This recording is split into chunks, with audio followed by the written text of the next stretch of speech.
Could you please rise if you're in the gallery? Round of applause for them. Thank you for coming. Kindly take your seats. Also in the gallery, students.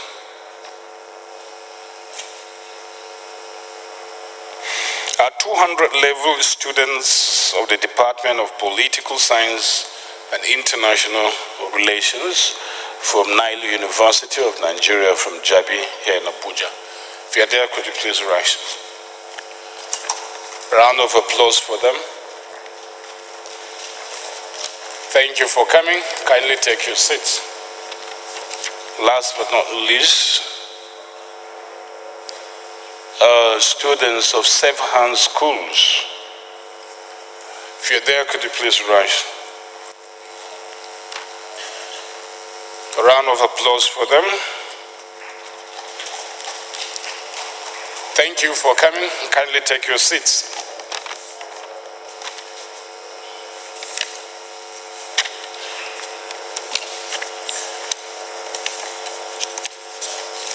Honorable colleagues, any member has a petition to present to the House may please rise to do so. Any petition? Honorable E.J. Aboima, the very prolific petition presenter. Mr. Speaker, of course, we are here to represent our people. That's why we have to be responsible and be accountable to them. I remain Honorable E.J. Aboima, representing the good people of Igor, Bobaka Federal Constituency, Edo State, the heartbeat of the nation, Mr. Speaker. Before this Honorable House, I have petition. List of petitions to be laid today, Mr. Speaker, numbering from number 1 to 9. Mr. Speaker, I have a petition by Martins, Bison, Esquire, on behalf of Mr. Don Norman Obinan against the Divisional Police Officer DPO Ajuwe Police Station for the intimidation, oppression, unlawful arrest and detention of Mr. Don Norman Obinan, underage son, for more than 24 hours in place of their father. 2. Petition by Ajeni Peter against the Nigeria Customs Service on his wrongful dismissal from office. 3.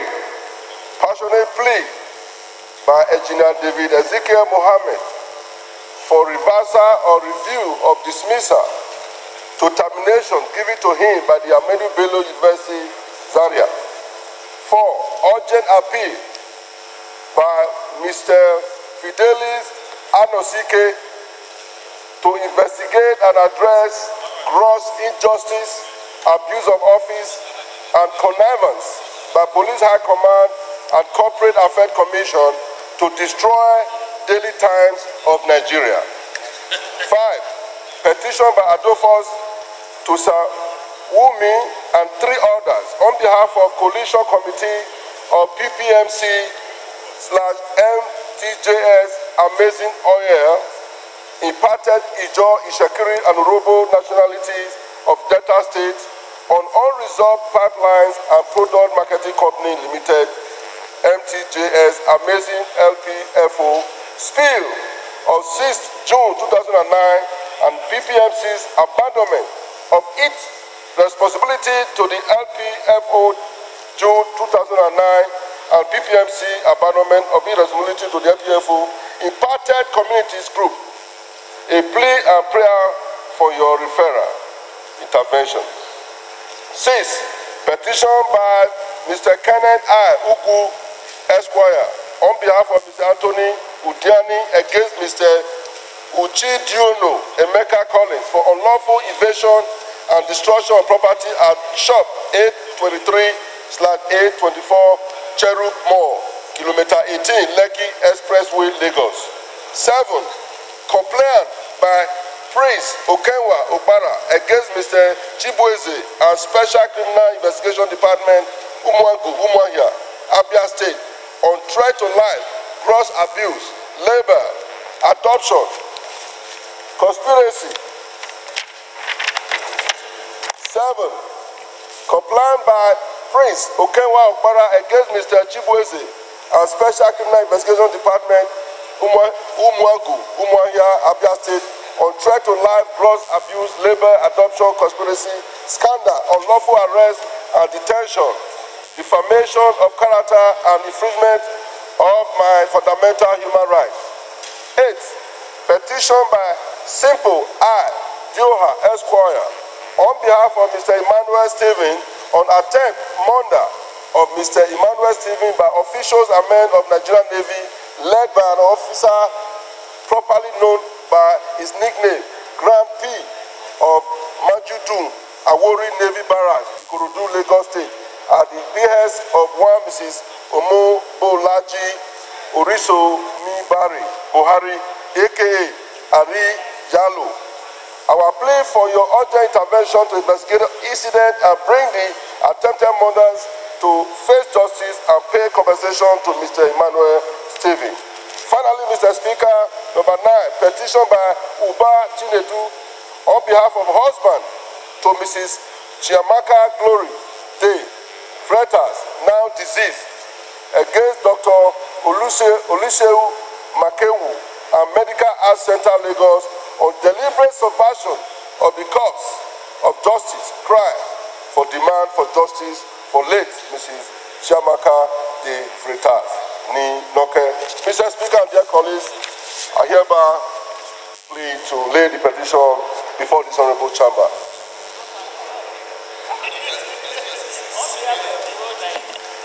EJ, you now agree with my submission. You can now proceed and lay the petitions. I don't know how many. Okay, please. Any more petitions?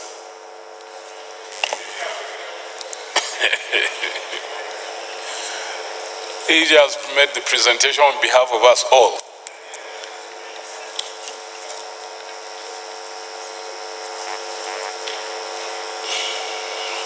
Thank you.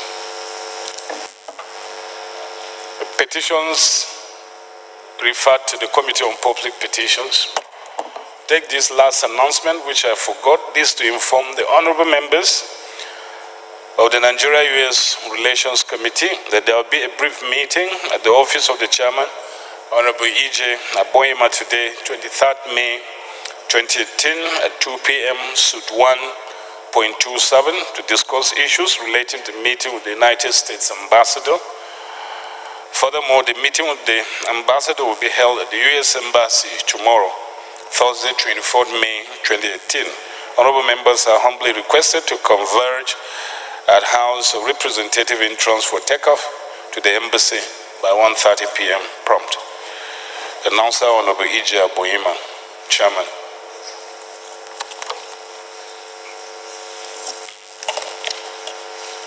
Matters of urgent public importance. First is Honorable Kolade Victor Akinjo. Then Benny will follow. Thank you, Mr. Speaker. Very distinguished colleague of mine. My name is Kolade Victor Akinjo, and I represent the good people of Ilaje Eseldo Federal Constituency. I rise in observance of the provision of our extant rule, Order 8.4, to bring a matter of urgent public importance having to do with devastating storm that ravaged the entire length and breadth of the geography of my federal constituency. Mr. Speaker, my very distinguished colleague, the consequence of this storm is better imagined. Homes lost to the storm like a tornado, houses destroyed, schools dislocated, and I felt compelled that this is a matter of urgent public importance, and that the matter be taken as urgent public importance and our rules be suspended to allow me to take it forthwith. Thank you, Mr. Speaker, my very distinguished colleague. Thanks.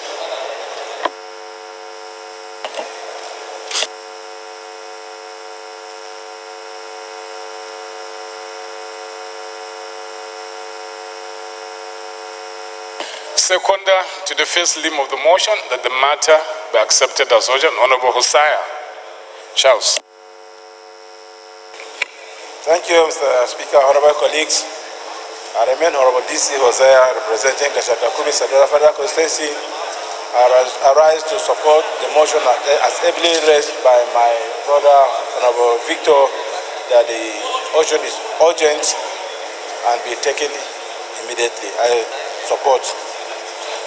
Those in favor of the motion say aye. Those against it say nay. Ayes have it. Seconder to the second limb of the motion, I will suspend our rules. Honorable Brown. Thank you, Right Honorable Speaker. My name is Honorable Randolph Iworene Brown, representing Degma Bonifera constituency. Mr. Speaker, I rise to second the second leg of the motion that our relevant rules be suspended. I so second. Those in favor of the motion say aye. Those against it say nay. Ayes have it. Honorable Akinjo, you can now move your motion. Thank you, Mr. Speaker. Very distinguished colleague of mine, Kolade V. Akinjo is my name, the largest of the federal constituency. I rise to move a motion on a call to address the plight of victims of a devastating windstorm likened to tornado that occurred in some communities in the largest of the federal constituency recently. The House notes that on Friday, 4th May 2018, a devastating windstorm accompanied by torrential rainfall occurred around Igokoda, Zion Ipepe, Itebukumi, Okpoke, and many other communities in Ilaje, SL, the federal constituency, and some parts of contiguous local government like Okitipupa and Odigbo local government.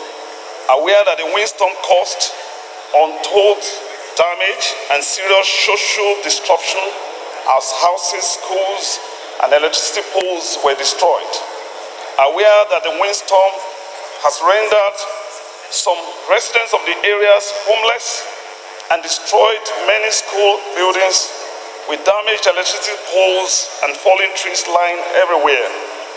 Aware also that the environment has become hazardous and forcing many school children to stay at home. The House recalled that the areas are mostly riverine in nature and share boundary with the Atlantic Ocean, which exposes them to severe weather conditions and thus heightens or worsens the devastation suffered by the people and the communities when such weather condition occurs. Particularly saddened that the windstorm resulted in the tragic deaths of 2 persons in the federal constituency. House resolved to please observe a minute's silence in honor of the souls lost to this windstorm. Urge the National Emergency Management Agency to embark on a visit to assessing the devastation and determine the appropriate relief in this circumstance. Urge the National Emergency Management Agency to provide relief materials to the victims of the windstorm to ameliorate their concerns. And please mandate the Committee on Emergency and Disaster Preparedness to ensure its compliance. I so move, Mr. Speaker. Thank you. Seconder. Honorable Shekaro. Thank you, Mr. Speaker, honorable colleagues. My name is Honorable Hassan Adam Shekarau. I represent Birunangwali Giwa Federal Constituency. I'm from Kaduna State. I rise to second the motion as ably moved by my colleague. I so second, Mr. Speaker. Thank you. This is a disaster-related motion, so I'll put the question in line with the provisions of our rules. Those in favor of the motion say aye. Those against it say nay. Ayes have it. Next point of order is from Honorable Benila. Thank you, Mr. Speaker. I stand to move a motion on urgent public importance pursuant to Order 824 of the Standing Orders of the House This motion notes that no development or economic activity thrives in a crisis-ridden environment. The motion also notes that Warok, Dibar, Igbar, and Gebang and other neighboring villages in Gazum district of Langtang North are currently immersed in crisis. That on the 8th day of May 2018, Honorable Benny, I hope you're not moving the motion yet.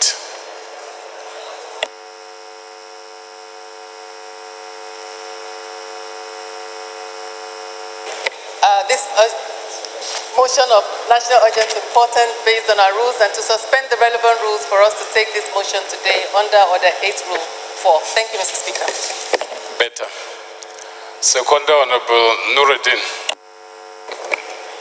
Thank you, Right Honorable Speaker. My name is Honorable Akinwumi Nuruddin Olaitan, Ifakojaye Federal Constituency, State of Excellence, Lagos. I rise to second that motion as moved. Thank you. Those in favor of the motion that the matter is urgent, say aye. Those against it, say nay. The ayes have it. Second limb of the motion, Honorable Emmanuel. Thank you, Right Honorable Speaker. I'm Emmanuel Makojiegu.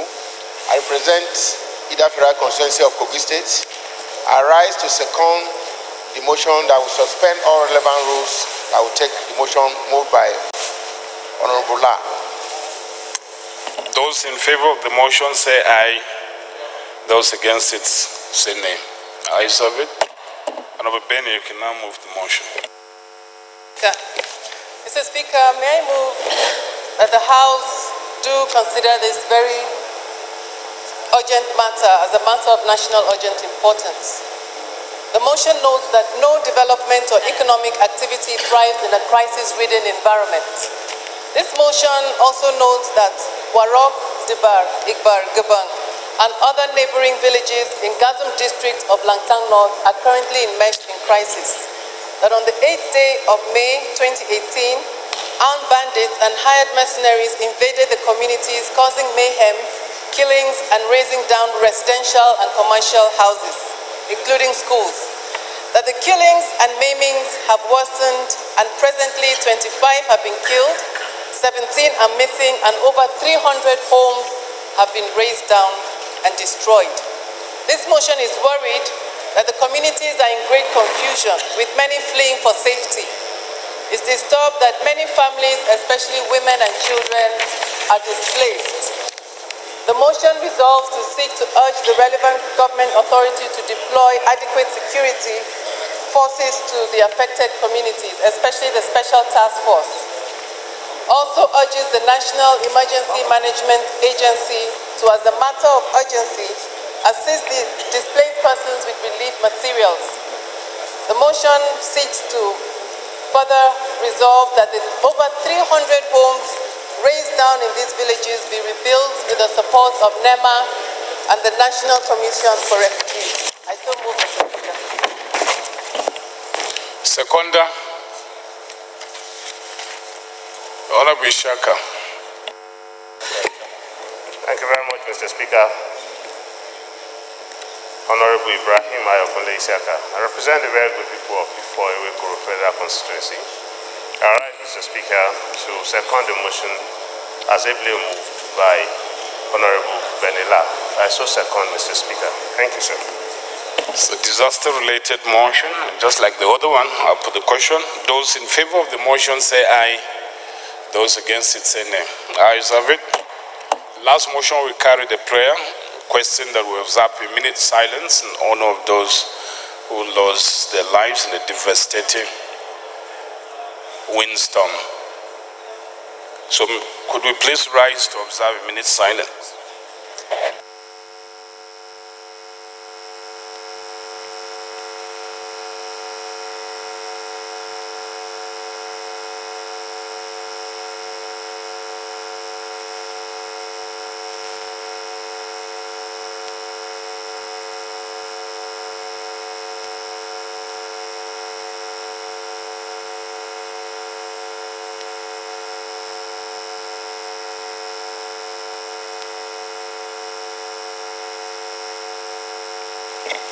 gentle souls of the departed rest in perfect peace. Amen.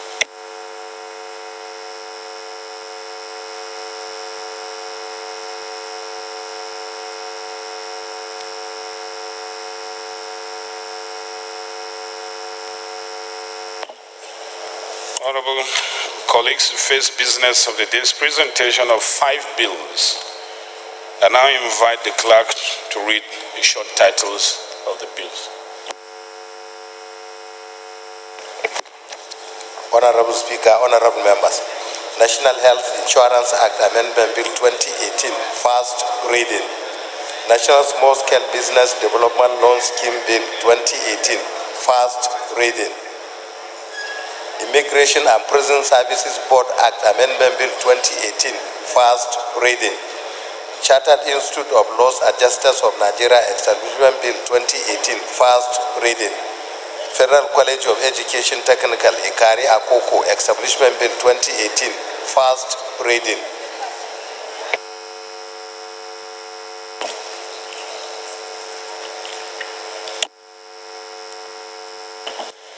Honorable members, the second business of the day is presentation of report of the Conference Committee on the Appropriations Bill 2018, standing in the name of Honorable Mustafa Baladawaki. The report is now ready for presentation. I now call on Honorable Chris Azubogo to present it on his behalf. Thank you, the Right Honorable Speaker, my respected colleagues. I am Honorable Chris Emeka Azubogo, presenting Nnewi North South and Ekusigo Federal Constituency. I'm from Anambra State. Mr. Speaker, I rise to lay the report for the House to receive the report of the Conference Committee on Appropriation Bill 2018. I so move. Any seconder? Honorable Durbunde. Mr. Speaker, honorable members, I remain Garba Umar Durbunde, member representing Sumela Take constituency. I am from Kano State. I do second the motion presented by my colleague. I so second, Mr. Speaker. Thank you. Those in favor of the motion say aye. Those against it say nay. Ayes have it. Honorable, please proceed and lay the report.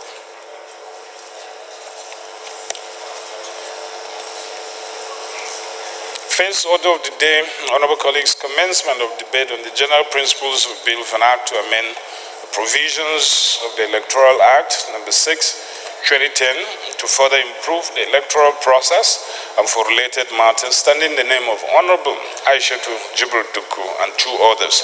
Honorable members will recall that the bill was read the first time on Tuesday, 17th April 2018. I now invite Honorable Duku to move that the bill be now read the second time.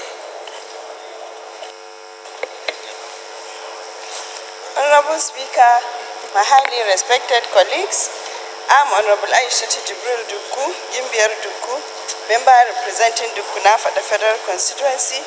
I come from Gombe State. By the special grace of God, Chairman, House Committee on Electoral and Political Parties Matters. Mr. Speaker, honorable colleagues, permit me to lead the debate on a bill for an act to amend the provisions of the Electoral Act number 6, 2010. You would recall that the bill was a consolidation of 10 Honorable Jibril Duku, you seem to be ahead of the time. You have to move for the consideration first before you now lead the debate. I'm sorry, Mr. Speaker. I rise to move for the consideration, for the debates, for the amendment of the Electoral Act 2010. I so move. Seconder, Honorable Zakaria Galadima, Jakusku. Thank you, Mr. Speaker. Mr. Speaker, my honorable colleagues, I remain Zakaria Galadima, member representing the people of Bede Jakusku from Yobe State. I stand to second the motion as ably moved by my colleague, Mamana Kimbianduku, I so second my speaker. Okay, Honorable Duku, please lead the debate. Thank you very much, Mr. Speaker.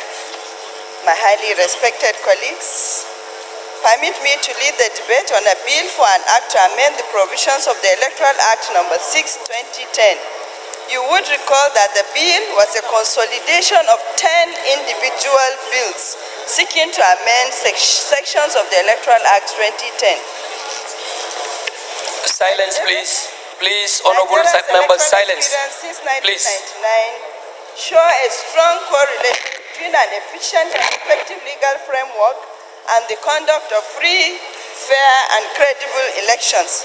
Indeed, electoral amendments were long identified as priority legislation in the 8th House of Representatives legislative agenda, adopted in August 2015. Hence, reform is rooted on the need to consolidate on the gains of the 2015 elections and address the lacuna in the legal framework. The major areas the consolidated bill sought to alter include: 1. A bill to amend the Electoral Act 2010 to empower national tribunals and courts to declare candidates who scored the second highest voters winner of elections when the tribunal or court holds that the winner of election is unqualified ab initio, HB 165. This bill... Silence, please. Please, honorable members, let's listen in silence, please. Amendment proposing that a court or tribunal... Please, members, please. The person with the second highest votes winner of an election if it finds that the election was marred by irregularities or non-compliance with the provisions of the Act, or that the candidate in question was not qualified to contest the election. 2. A bill to amend the Electoral Act 2010 to ensure that all political parties are gender sensitive and to eliminate all forms of discrimination in all political parties, HB 174. The bill mandates all political parties to ensure that women leaders are women or persons of the feminine gender, and that all youth leaders are between the ages of 18 to 45 at the date of elections into such offices. Number 3, a bill for an act to amend the Electoral Act No. 6, 2010 to include the use of card reader as part of the act and clearly specify the tenure of the office of the secretary and for related matters, HB 220. The bill attempts to outline a procedure for the use of the smart card reader and deletes section 27(1), which indicates the persons responsible for announcement of results. Number 4, a bill for an act to amend the Electoral Act 2010 to increase the amounts permitted as maximum election expenses to be incurred by candidates standing for elections and for related matters, HB 468. This bill increased maximum election expenses to be incurred by a presidential or governorship candidate, senatorial and House of Representatives seat, State Assembly election and area council chairmanship elections. It also increased the amount that an entity or individual can donate to a candidate. Number 5, a bill for an act to amend the Electoral Act 2010 as amended on nullification of elections by tribunal or court and for related matters, HB 492. The bill seeks to amend Section 34 of the Principal Act to enable candidates who observe that their names are missing from the Commission's list of nominated candidates to notify the Commission in writing not later than 21 days to an election. It also seeks to amend Section 49 to allow an eligible voter or candidate in an election notify the presiding officer of an silence, please. Of his party please, logo. honorable members, Other please. amendments include amending Section 142 of the Principal Act to Honorable Rita, please take your seat. To declare the person with the second highest number of votes to be declared please, winner honorable members, take your election, seats, please. where the person with the highest number of votes is found not to be qualified to contest the election. There is also a new subsection 144 to enable the tribunal call for a by-election between the Honorable winner Betty Apiapi, of a please. first election and Please. a candidate whose logo Honorable was EJ. submitted on the ballot paper. Honorable EJ. Please take your seat, please. Number 6, a bill for an act to amend the Electoral Act 2010 to, among other things, make our electoral process foolproof, by making the card reader the credible means of voters' accreditation and voting, and provide for strict compliance to election guidelines and manuals so as to enhance transparency and efficiency in the conduct of free, fair, and credible elections and for related matters, HB 484. This bill seeks to include corruption practices and non-compliance of the use of the card reader as additional grounds for an election petition and as a reason to invalidate an election. It further seeks to penalize the interruption by any person of the announcement of election results by a returning officer of a collation or at a collation center by proposing a 5-year jail term or 500,000 naira fine or both. Another proposal seeks to amend Section 150 to allow any police officer prosecute election offenses. This varies from the current practice that prohibits police officers who are not lawyers from appearing before the court.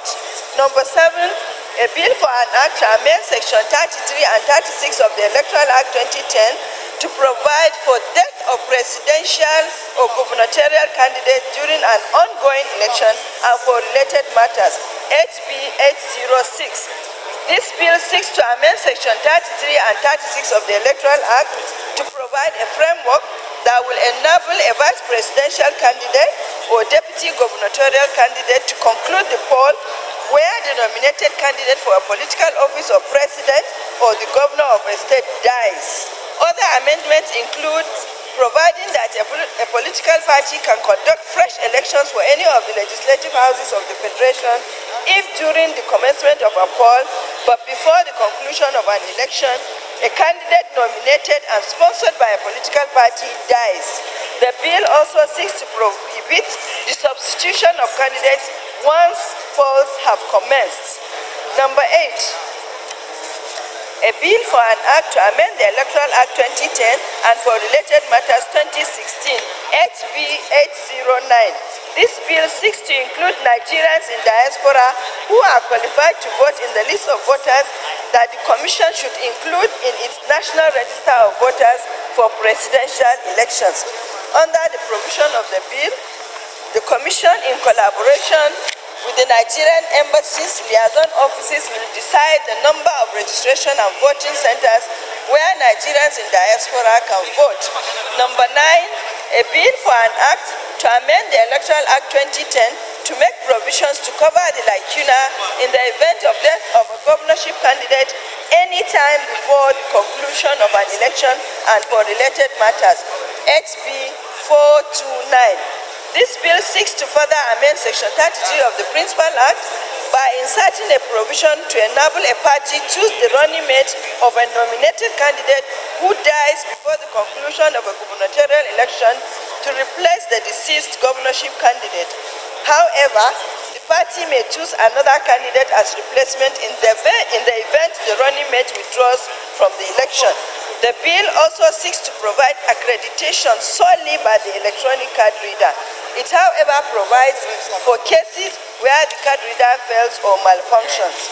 Number 10, a bill for an act to amend the provisions of the Electoral Act number 6/2010 to provide a time frame for the submission of lists of candidates, disclosure of source of funds contributed for political parties, and to empower the Commission to uphold party primaries where there is a change in the result and for related matters, HB 966.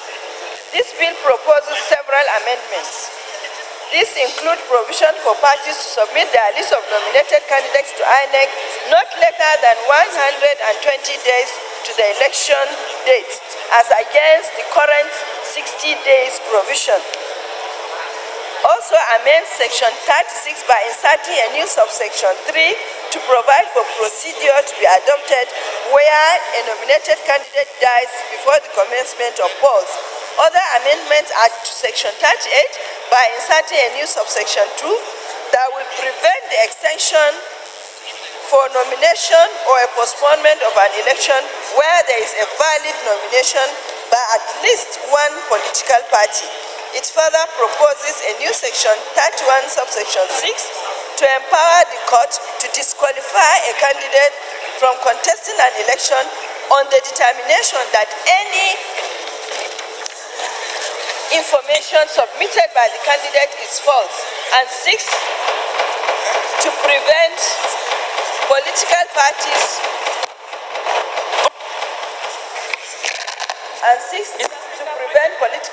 who present. Honorable Duku, there's a point of order on the floor. Honorable Betty, a point of order. Honorable Toby. Honorable Toby Chuku, the whip.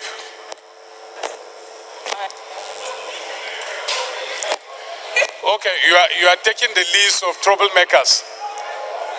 You can go ahead, please. Just be compiling the list for proper punishment.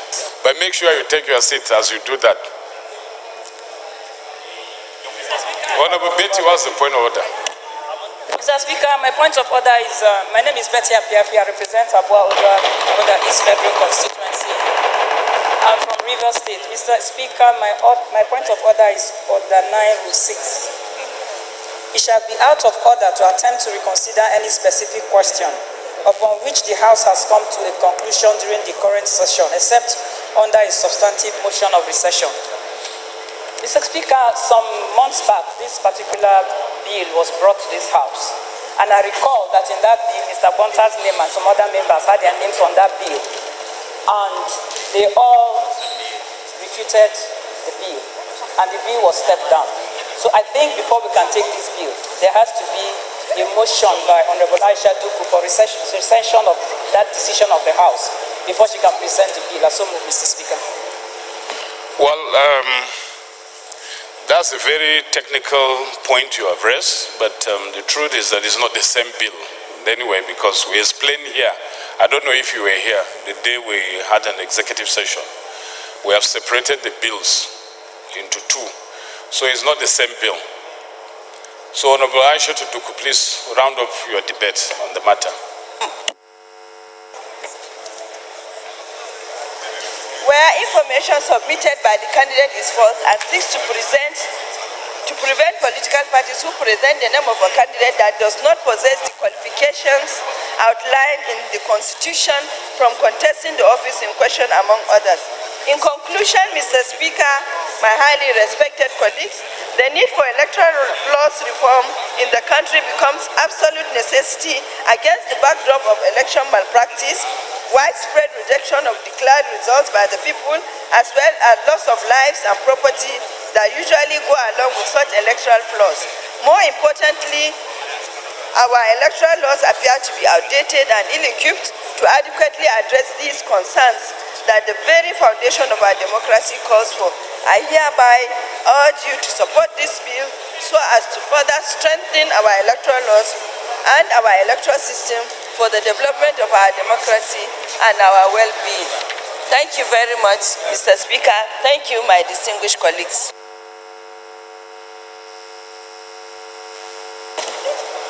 Okay, Honorable MT Manguno.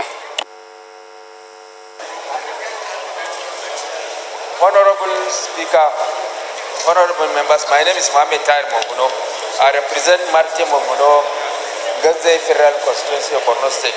Mr. Speaker, honorable members, I support the second reading of this bill against the backdrop of the fact that there is a lot of lacuna observed in the Electoral Act. And then the main purpose of having the legislature is to enact laws to bring it in tandem with the realities of today, so that the law cannot be out of place.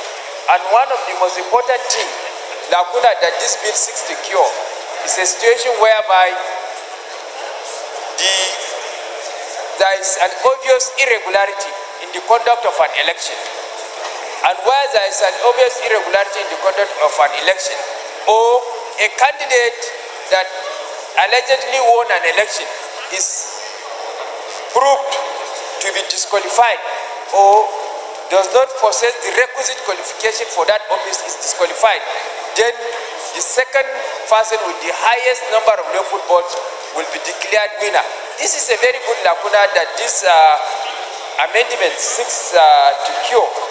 Then the issue of internal democracy within our respective political parties has been a very major issue, because our political parties run around godfatherism. As such, internal party democracy is lacking. But where INEC is empowered to uphold the result of the primaries of political parties, that will go a long way in instilling internal party democracy in our political parties, because they will be careful to make sure that their conduct is in tandem with best democratic practice, so that their candidate will not be rejected by INEC. So that amendment is also very good. And then we have instances of missing logo because of the avalanche of political parties that we have in this country. There are instances where logos of some political parties is missing in the ballot papers, and there is no provision to cure such a defect in the event that it happens. And this amendment seeks to cure such scenario where there is a missing logo. What is the remedy? And then the remedy proposed in this bill is that an election should be conducted between the person whose political party's logo is missing and then the person that scored the highest number of votes. So that amendment is also good. And then the issue of regulation of finances of political parties. What is the amount that is allowed by a candidate or a political party to spend in a particular election? The regulation of that is also very important in order to stop a situation whereby money bags will hijack the whole political system to the detriment of people with genuine aspiration to serve the Nigerian people. Against this background, Mr. Speaker, honored members, I support the second reading of this bill. Thank you. Honorable Nkiruka. Thank you, Mr. Speaker. I am Nkiruka Oyejocha. I represent the good people of Isukwatu Mulot Federal Constituency. I am from Abia State. Mr. Speaker, honorable colleagues, my standing up here today is not about whether I support the second reading of this bill or not. But I want to bring to our notice that we are going to pass a legislation that when we pass will bear the consequences. And we should be able to sit down here and separate the chaff from the wheat. Yes. From the wheat. Because the truth of the matter is that where you're supporting a legislation that is profiling to say that if, for instance, this is number one out of this whole legislation, that if there is irregularity in an election and the election is marred by violence, that the tribunal has right to cancel and declare the second person winner of the election, then that is dead on arrival. Because as I speak, if I know I'm not going to win an election, I should be able to employ talks to disrupt the process and cause havoc, and I'll go home and sleep, and then the winner will emerge. I'll go to the court and I applaud the court to cancel it, and I'll become winner. How can we sit down here and do this kind of legislation? And I think before we move on, we should call INEC, no matter, I know I don't, without prejudice to the competence of chairman of INEC in this house, to tell us how ready are they, how much have they released for them to talk about all these card readers and stuff. Because if we don't, and we pass this bill, are we coming here to amend? Do we have an opportunity to go back to the drawing board and begin to look at issues the way they are? We know what has been happening with this continuous voters registration. How ready are we? And I can't stay here, and I believe that members agree that we should step this bill down, consider it close by, go back and then come back so that we're able to do the needful. Because there's no way anybody will say you declare somebody winner when an election is marred with violence. Who determines the violence? Who knows who is causing the violence? So let us not play into the hands of people who know how to cause havoc and take credit for it. That's my submission, sir. Honorable Wole. Thank you very much, Mr. Speaker, my fellow colleagues.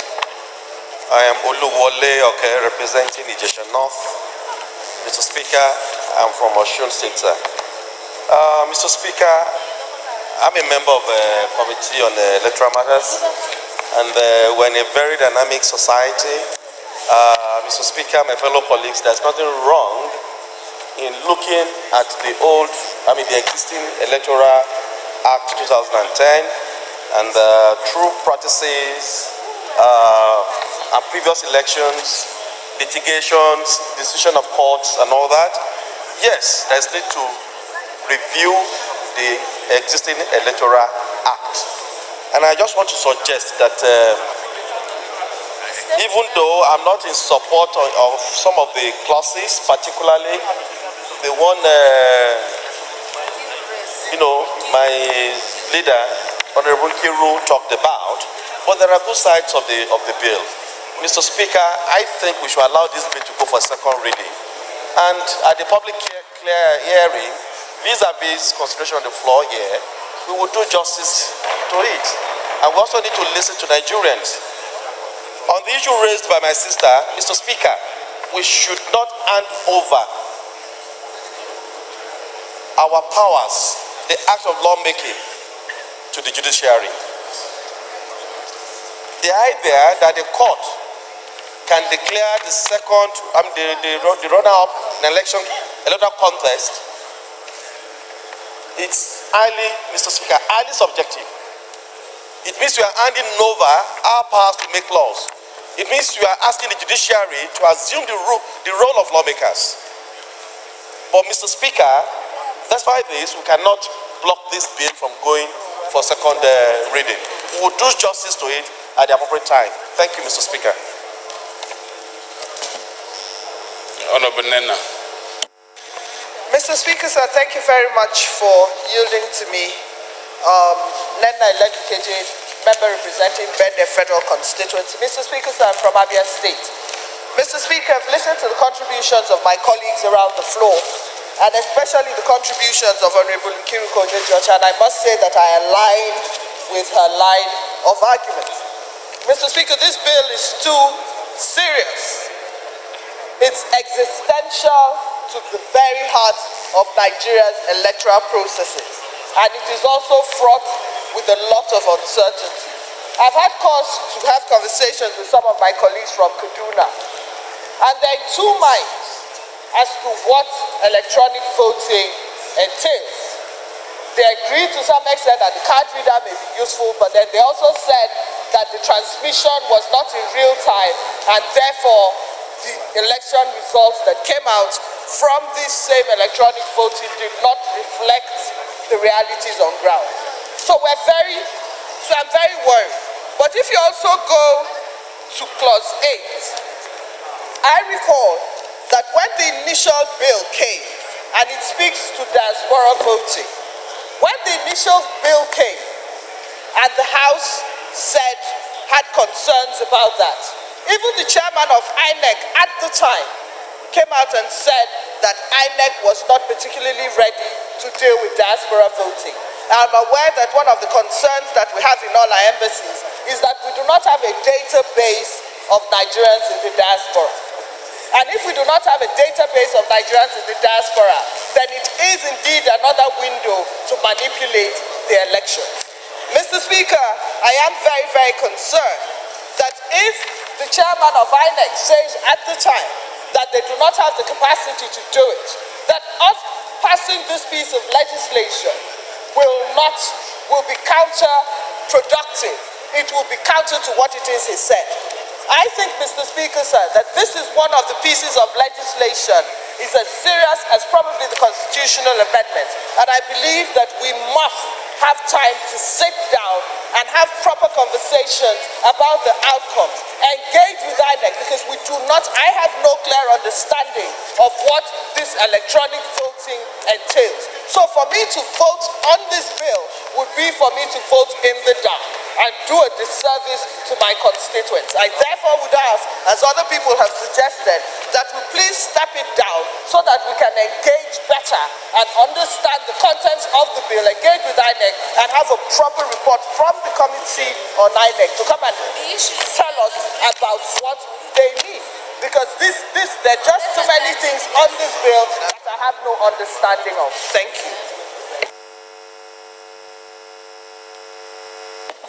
move to this row before we come here. Honorable Madaki.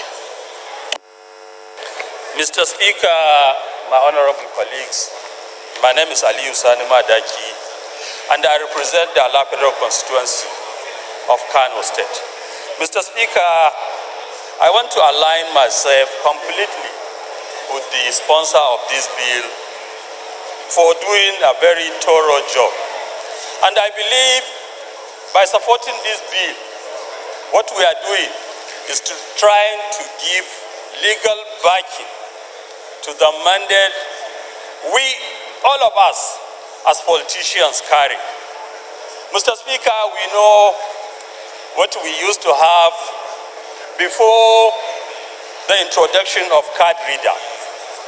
We know for a fact that before the use of card reader, anybody can just go into a room, write result, and get it announced in Abuja, and that person becomes a senator, a member House of Representatives, a governor, a president, state assembly, chairman of state House of Assembly. Mr. Speaker, my honorable colleagues, we know for a fact that today we have this government in power courtesy of the card reader. Mr. Speaker, I'm sure every member seated here will want to have a government that is freely elected by the people, legitimately, not through rigging. I am sure every member seated here, like me, I would never want to be in this house, Mr. Speaker, if the people of the Ala Federal constituency do not want me. I want to be here if and only when I win my election. I want to be here if and only if I follow through a means that is fair, that is just, and that gives everybody equal right and equal opportunity. The use of card reader will provide that. I know some honorable colleagues might have some misgiving in certain aspects of this proposed bill. I believe we will do a public hearing where all these issues will be removed, and then we'll have a clean copy which we will submit for the assent of Mr. President. And I'm sure Mr. President too, being a Democrat, will assent to the bill that will make our election not only free and fair, but a situation where you will know in your heart and you will know in your mind, if you have lost, you know you have lost. If you win, you know you win. This should be, I urge all my honorable colleagues seated here today to serve as symbol of this democracy. We are all talking of democracy. We all say we are product of democracy. What is a better way of professing democracy than having free, fair, and credible election? So I therefore end by urging every member of this House to please support this bill so that it gets passed, so that 2019 election is conducted using electronic machine. I so submit, Mr. Speaker. Thank you. Honorable Dwe Duri. Thank you, Right Honorable Speaker. My esteemed colleagues, I remain Diri Doye, representing Yenagoa Kolokuma Opokuma Federal Constituency of Bayelsa State. I'm an Ijoman. Honorable Speaker, my colleagues. Honorable Osai has a point of order. Thank you, Mr. Speaker, distinguished honorable colleagues. I remain Honorable Osai Nicholas Osai. I represent the Kwani Federal Constituency of Delta State. Mr. Speaker, my point of order is on Order 12. Mr. Speaker, Order 12, Sub Rule 2, 4. sub rule 3 and 4. Mr. Speaker, with your kind permission, a member has raised an issue relying on order 9, which was ruled out of order. Mr. Speaker, distinguished honorable colleague, I want to remind this House that the bill before me,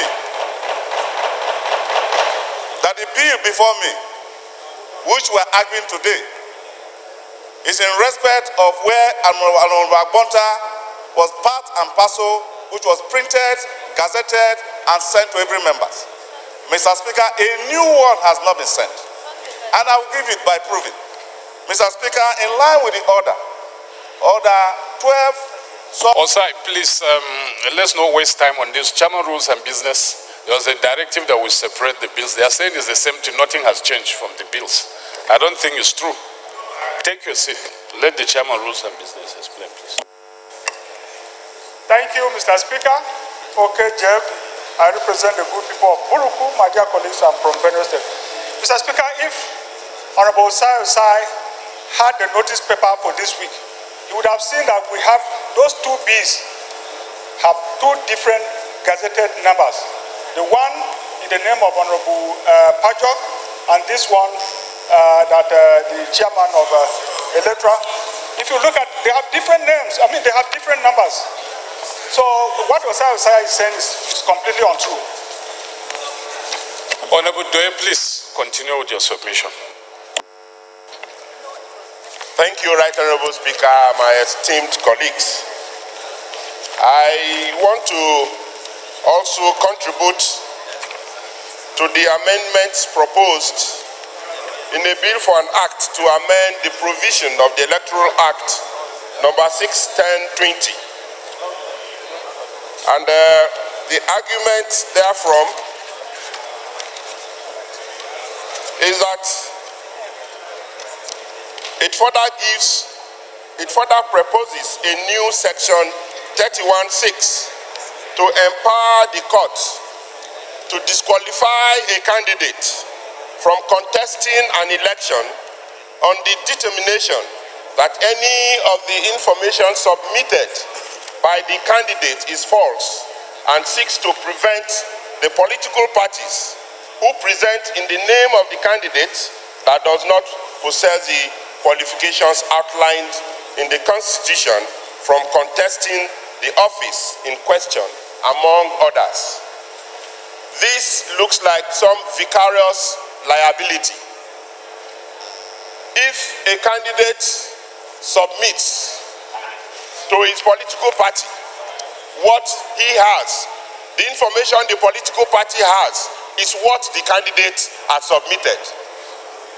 And we cannot use that particular information to disqualify the entire political party if the political party do not have any information.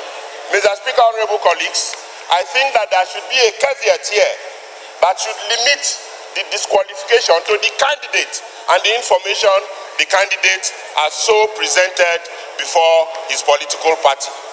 That's number one, Mr. Speaker. Secondly, honorable colleagues,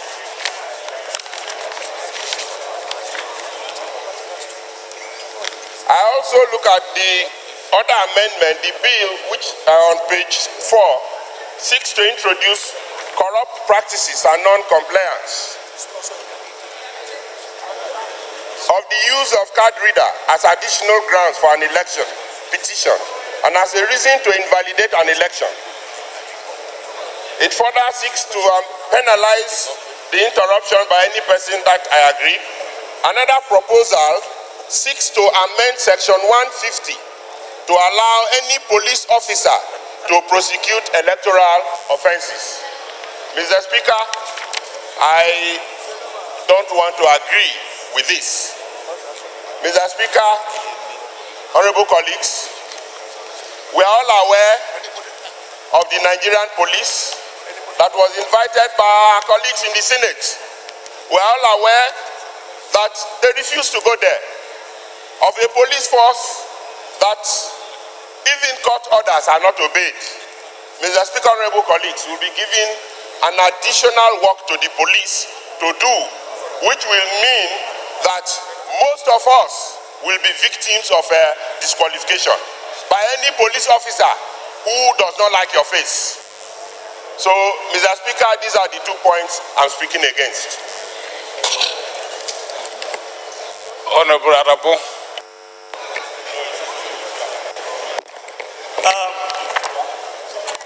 Thank you, Mr. Speaker. My distinguished colleagues. Simon Arabo is my name. I represent Federal constituency. Thank you, Mr. Speaker, for giving the floor to me. Distinguished colleagues, by my reading of this bill, the bill is having a second journey in this parliament. We had passed this bill, a variant of it, and it was returned. But we cannot override it because there are certain areas in that bill that we have to clean out. This is my understanding of the current bill. The issues being raised by some of my colleagues are issues you don't raise during second argument for. You only talk about the general principles why the bill should go for second reading. Some of these issues will be taken care of at the public hearing. Yes, because the bill has to go through the crucible of lawmaking. It has to go through. Now, having said that, I am in support of the second reading of this bill.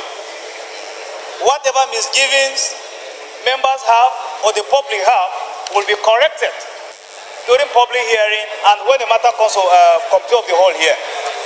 Now, talking about the issue of card reader, it is important that this parliament legislate on this because in the 2015 elections, the Supreme Court held in some cases that card reader is unknown to our electoral system.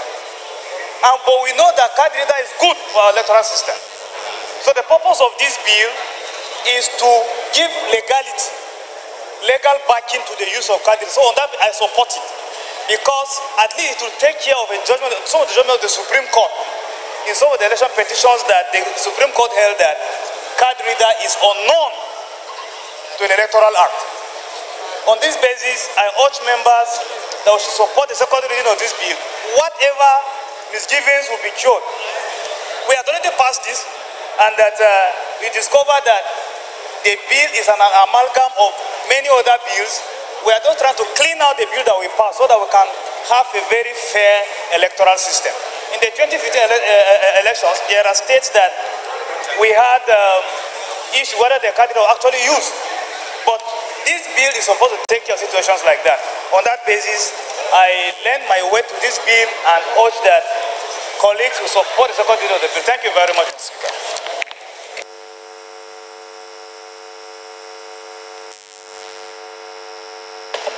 Honorable Nuruddin.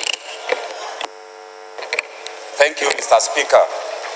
Honorable colleagues, we have very important provisions, in this bill. But I have two basic observations. The first one is on number 5, where we have that there is also a new subsection, which is subsection 140, section 140, subsection 4, to enable the tribunal call for a by-election between the winner of a first election and a candidate whose logo was omitted on the ballot paper in that election. That could be very, very dangerous, because in this country we know that we have so many political parties that don't even have one single councillor anywhere in this country. And so if there is an election, for instance, into a particular federal constituency, and a winner has emerged after spending a lot of money, and a candidate of one of these unknown parties, comes up with an allegation that its logo is missing, that means there will be a by-election between the winner of that election and that candidate. I think it's a very dangerous one, because so many things can be done by politicians, and there is even a possibility that a candidate may bribe his way to ensure that his logo is missing so that he can now go through the back door, you know, to have another election. So I think we should look at this very, very well. My second observation is as regards the issue of voting by Nigerians in diaspora. I remember that just recently, you know, the INEC has said that there is no provision for voting by Nigerians in diaspora. And I don't know if they don't have the capability right now, and it's like we are now forcing them to do what they cannot do for now. So I think we should look at those two areas, you know, that could be an impediment to true democracy in Nigeria. Thank you, Mr. Speaker, honorable colleagues. Honorable Osai. Thank you, Mr. Speaker, distinguished honorable colleagues. I remain Honorable Osai, Nicholas Osai. I represent Dokwa Okwadi Federal Constituency of Delta State. Mr. Speaker, to start with, this bill goes contrary to ECOWAS Convention and Treaty on election matters. Mr. Speaker, why do I raise issues of the ECOWAS Conventions and Treaty? The ECOWAS Convention and Treaty stipulated clearly that before any election, 6 months to that election, that all electoral laws ought not to be amended. And Mr. Speaker, if we pass this bill into law and it's in contradiction with the ECOWAS Treaty Convention which Nigeria signed into, the law will be invalidated completely. Why do I say so, Mr. Speaker? Even the party primaries are part of election process. And if party primary are part of election process, Mr. Speaker, and I will cite it clearly, the mover of this motion on this bill clearly stated on issues of political party. And if I may remind, into Mr. Speaker, into what Honorable Dunku said. He said in his item 2 on synopsis, and with your kind permission, I'm going to read. He said a bill to amend the electoral law 2010 to ensure that all political parties are gender sensitive and to eliminate all forms of discrimination in all political parties. He went further. He went further to say that the bill mandates all political parties to ensure that women leaders are women or persons of the feminine gender within the ranks of addition of 18 to 45 years. Mr. Speaker, if we dwell on this law, that now talk on political party, even when APC have not done their convention to come, it then means that even the conventions are part of this election process. And Mr. Speaker, distinguished honorable colleague, any law that you put in contradiction of ECOWAS Treaty and Convention becomes invalidated. Mr. Speaker, distinguished honorable colleague, we sign into it and we pass it into law in this National Assembly. Mr. Speaker, if we go contrary to it, it becomes inimical to the well-being of any election intended to conduct in future. That is one point. Secondly, Mr. Speaker, and in looking at section that talks about corridor, Mr. Speaker, I want to take on issues of the corridor. Mr. Speaker, distinguished honorable colleagues, this law intends to make sure that corridors are used for accreditation. And in as much as, and he also go further to make sure that corridor becomes an election process in the sense that every corridor must transmit to the center. And now our electoral law says, current electoral law says, that every presiding officer must be able to announce a result at the polling unit. But this particular bill that is being proposed does not seem so. Mr. Speaker, distinguished honorable colleague, that means election can be rigged at the center, at the federal level. Mr. Speaker, distinguished honorable colleague, this law is inimical to every known human and all defined laws of our country. Mr. Speaker, distinguished honorable colleagues, when you look at also the 8th item in the synopsis of the mover of this bill, Mr. Speaker, distinguished honorable colleagues, he talks of people in the diaspora. Mr. Speaker, the record of the diasporas are unknown. Do you want to use the vote from the diaspora to rig election? Those are issues, Mr. Speaker. Distinguished honorable colleagues, it's something you have to look for this law, my colleagues, for this law to be germane, for this law to be able, for you to be able to account it to your federal constituency. Mr. Speaker, it must be digested first and not in public hearing. It must be digested by honorable member. It must be consulted. You must consult your constituents because your voice is not only your voice. Your voice is a representation of your constituents. Mr. Speaker, distinguished honorable colleagues, I believe that this bill should be stepped down now. And if I speak to your mind, I believe I'm speaking your mind. And if I'm speaking your mind, this bill... Silence, please, members, silence. This bill should be silent for further consultation. Thank you. Honorable Faleke. Thank you, Mr. Speaker. My name is James Abiodun Faleke. I represent Ikeja Federal Constituency. Mr. Speaker, honorable colleagues, I listened attentively to my colleague, Honorable Osai, and I find it difficult to align with him on the areas of ECOWAS or no ECOWAS. We are trying to reform our electoral process. We are trying to reform our electoral process here. He is quoting a situation where the ECOWAS law says 6 months before election. Mr. Speaker, we have 8 months to go in the election. The angle that he's referring to about the party primaries, what this section 2 seems to achieve is it has to do with recognition of women in the party structure, not in primaries. We need to define this very clearly.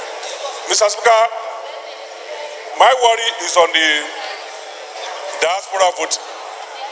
The process of having Nigerians registered and voting is going to be very cumbersome. We have a system in Nigeria where even those who are dead find their names on the register. And so we must find a better way of having database of Nigerians that is available to all Nigerians to prove. If we just allow the diaspora voting to take place without proper accreditation of members known to Nigerians, I think it is very fraught with irregularities. Again, talking about card reader. Card reader, we've used card reader before in our elections. Supreme Court says they do not recognize card reader as part of the system. And so we are trying to bring the law for card reader to be recognized. What I don't agree with in this bill is for card reader also to, apart from using as accreditation, to be used for voting. As long as we are unable to print out the results of the votes in each polling unit, and everybody has access to the results of the votes per polling unit, then using card reader for voting may be difficult, other than use for accreditation. It is good to use for accreditation, but not for voting. Thank you, Honorable. Honorable Nasiru Alimadaki. I'll put the question first. Thank you very much, Mr. Speaker. My name is Nasir Ali Ahmed. I represent Nasra Federal Constituency, Mr. Speaker, and I'm from Kano State. Mr. Speaker, I believe this bill is timely. And I say so, Mr. Speaker, because this bill deals with all issues that bring about litigation before, during, and after an election, Mr. Speaker. Mr. Speaker, for the sake of time, I'll take a few of the clauses within this amendment. We start with the second clause, Mr. Speaker, which talks about, which mandates all political parties to be gender sensitive and to eliminate all forms of discrimination in all political parties. There is no argument about this, Mr. Speaker. Now, when you look at Section 2, the second clause also talks about the ages it talks about, it mandates all political parties to ensure that women leaders are women or persons of the feminine gender, and that all youth leaders are between the ages of 18 and 45. Mr. Speaker, just a few months ago, this same House supported the Not Too Young to Run bill. And I believe we supported it because we believe that the younger generation needed to be given a chance to participate in the political process in this country. We had cases before, Mr. Speaker, where you'd have a youth leader that is between the ages of 50 and 60. But this bill, the amendment in this bill clearly makes it between the ages of 18 to 45. Mr. Speaker, we also go to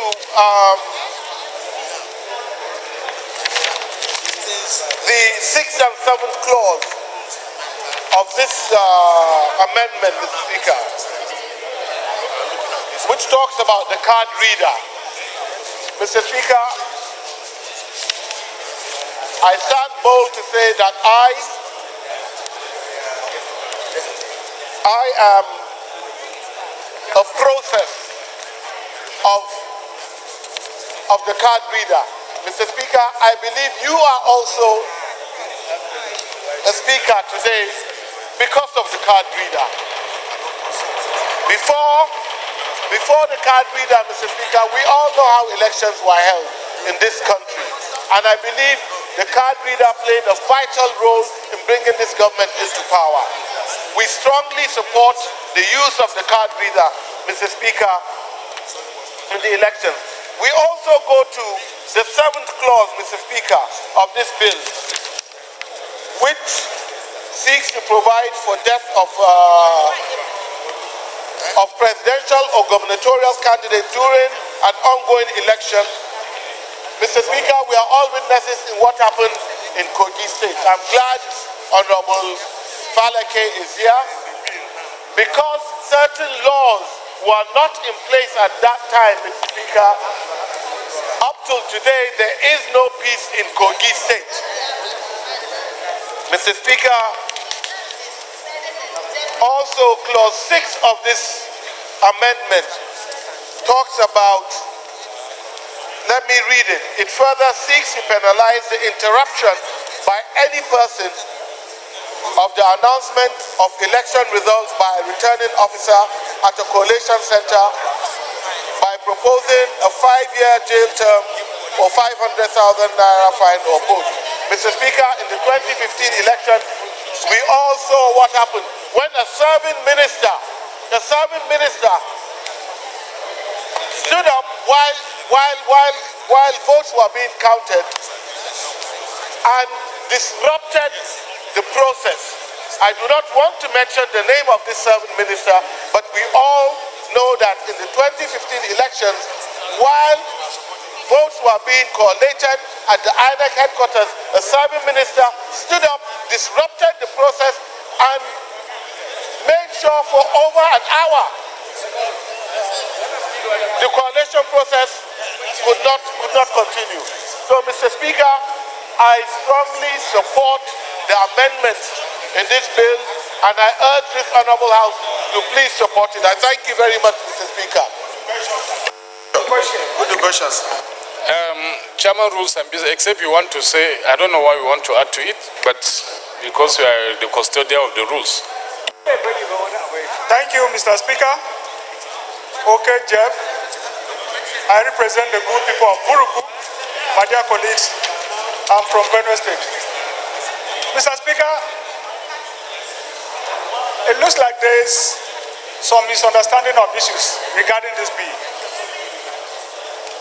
Even though this is a new bill, this is the bill with the same contents as that which we passed here enthusiastically and forwarded to the President for his assent. The President took objections to some elements within that bill and rejected his assent. Now it was brought back to the House. We took notice of the President's objections and the bill was remodeled. The most controversial aspect of that bill, which was the sequence of election, was taken out and brought as a standalone bill.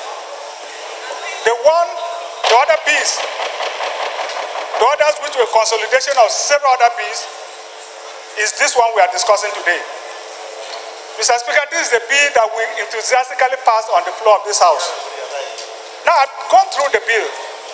Certainly, there are some aspects of this bill I disagree with. But there are several aspects of this bill that are acceptable. I think nobody can, in all good conscience, disagree with if we want a good election in this country. What we are doing today are the general merits and demerits of this bill. I don't understand the idea that people say we should step it down. If we step it down, what happens? If this bill is allowed to go for second hearing, it means that we have the benefit of a public hearing, and we have the benefit again of consideration in committee of the whole. Those offending aspects will be weeded out. Those that we find acceptable, we pass. So I don't understand that step it down or throw it out or whatever. So I ask my colleagues that we allow this bill to go for second reading. The needful will be done. All those aspects, including that which I, as a person, take objection to, will be weeded out either at the public hearing or in the consideration of the report. Thank you. Well, honorable colleagues, as rightly posited by the Chairman Rules and Business, we must have an electoral act going into elections. And whatever imperfections are in the bill, there are almost two solid opportunities left for us to cure them. So I don't know why we'll be scared at this point in time. We still have the public hearing, the consideration of the reports at the committee of the whole, where all the imperfections that we think the bill contains will be cured. So I'll put the question, and the question is the bill be now read a second time. Those in favor of the motion say aye. Those against it say nay. The ayes obviously have. Clerks invited to read the long title of the bill. Honorable Speaker, honorable members, a bill for an act to amend the provisions of the Electoral Act number 6, 2010 to further improve the electoral process and for related matters. Second reading.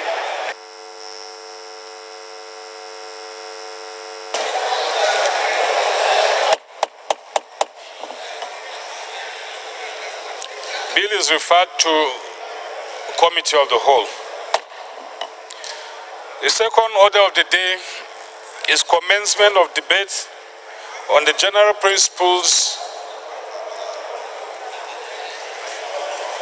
Point of order on what? Order 6, Rule 4.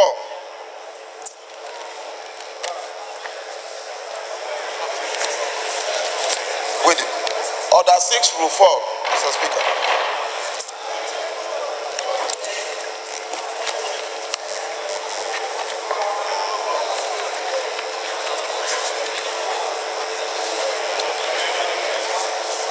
Order 6, Rule 4. Any member complaining to the House of a statement in a newspaper, book, or other publications as a breach of privilege shall produce a copy of the newspaper, book, or the other publication containing the statement in question, and shall be prepared to give the name of the printer or publisher, provided no member shall present a petition to the House as a matter of privilege. Mr. Speaker, I read this morning my name is Honorable Randolph Iworene Brown, representing Degma Bonifera constituency. I'm a Rivers man, Mr. Speaker. Mr. Speaker, honorable members, if we look at this day newspaper page of today, Wednesday 23rd, 2018, the 23rd May, the front page and page 8, we saw a statement purported to have been made by Mr. President. And I read, Mr. Speaker, page 6. He also took on members... Silence, Osai. Osai, silence, please. He also took on members of the National Assembly, accusing them of doing nothing, even though some of them had spent over a decade in the federal legislature. Say, another paragraph, let anybody come and confront me publicly in the National Assembly what they have been doing. Some of them have been there for 10 years. What have they been doing? So really, this country, luckily for me, I said it about 8 years ago that we have no other country than Nigeria. Mr. Speaker, I want us to look into this issue because it impinges on our privilege for Mr. President to come out publicly and deride us that we are doing nothing.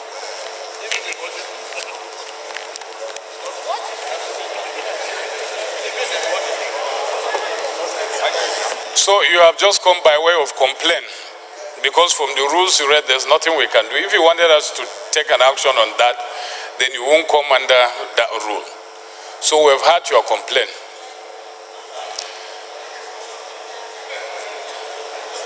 You can move a motion on the basis of that complaint. So we've had the complaint. And then if his personal explanation is supposed to have come to speak to me, but I didn't even know he was raising such a matter.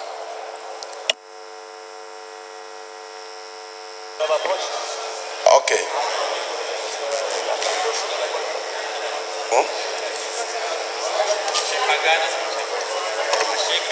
It's a matter of privilege, Mr. Speaker.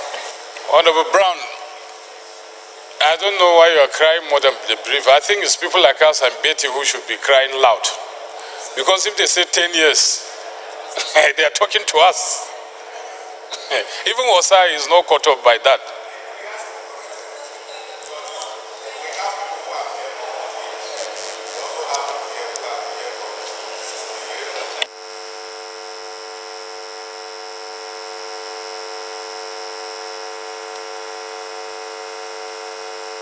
Well, that's why I'm saying that he ought to have come under an appropriate rule of the House, but I don't think this rule that he cited can help him.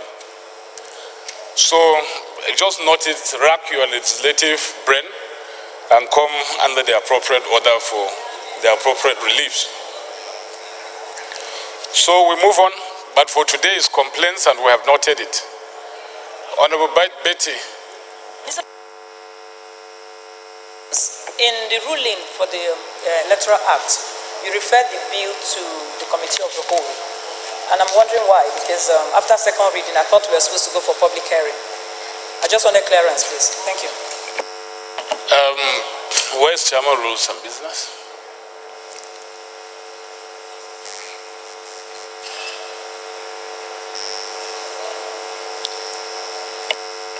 Thank you, Mr. Speaker. Okay, Jeff. I represent the good people of Buruku, my dear colleagues. I'm from Benue State. Mr. Speaker, this, like I mentioned when I was speaking, this is a bill that was handled by this House. We went through the process of public hearing. We passed it and sent it to the presidency for its assent. Now the presidency rejected it. We had two options. Either to come back here and override the presidential veto, or the one which we have taken to reintroduce it as a new bill. I mean, why do we spend money again, spend time and all of that when we had already done the public hearing extensively in the previous bill? We have done that before. This is not a strange procedure that we've been doing. It's going to come back here as, for consideration. So we can weed out all the offending clauses. That is why, Mr. Speaker, we felt instead of going through public hearing all over again, something we had done. Well, I've already ruled. So, Honorable Betty, if you want to challenge my ruling, you can come by way of a motion, please. Let's not waste time on this issue. Please take your seat. No, please take your seat. You know that you can't do that. Okay, exercise your democratic rights against the rules of the House. You can come with a motion tomorrow if you want. I will approve the motion for you to challenge the ruling. The second order of the day is commencement of debate on the general principles of a bill for an act to establish Federal College of Education, Obot Akara, Akwa Ibom State. Provide full-time courses, teaching, instruction, and training in technology, applied science, arts, social sciences, humanities, and management, and for related matters, standing in the name of Honorable Emmanuel Akpan. Honorable members will recall that the bill was read the first time on Thursday, 22nd February 2018. And I invite Honorable Akpan to move the bill be now read the second time. Honorable Akpan, please. Thank you, Mr. Speaker. I remain Honorable Emmanuel Akpan, representing the people of the College Plenary, Oboloka Federal Constituency, and for Akwa Ibom State. The Speaker, a bill for an act to establish Federal College of Education, Oboloka, Akwa Ibom State, to provide full-time courses, teaching instruction, and training technology, applied sciences, art, social sciences, humanities, and management, and for later matter before the second time. I so move, Mr. Speaker.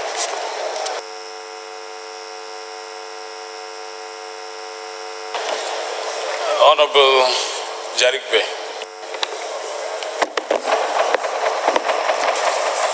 Right Honorable Speaker, Honorable colleagues, I'm Honorable Jarikbe of Jarikbe. I represent the good people of Ogoja Yala Federal Constituency. I rise to support that the bill be read a second time. I so support. Honorable Akpan, please lead the debate.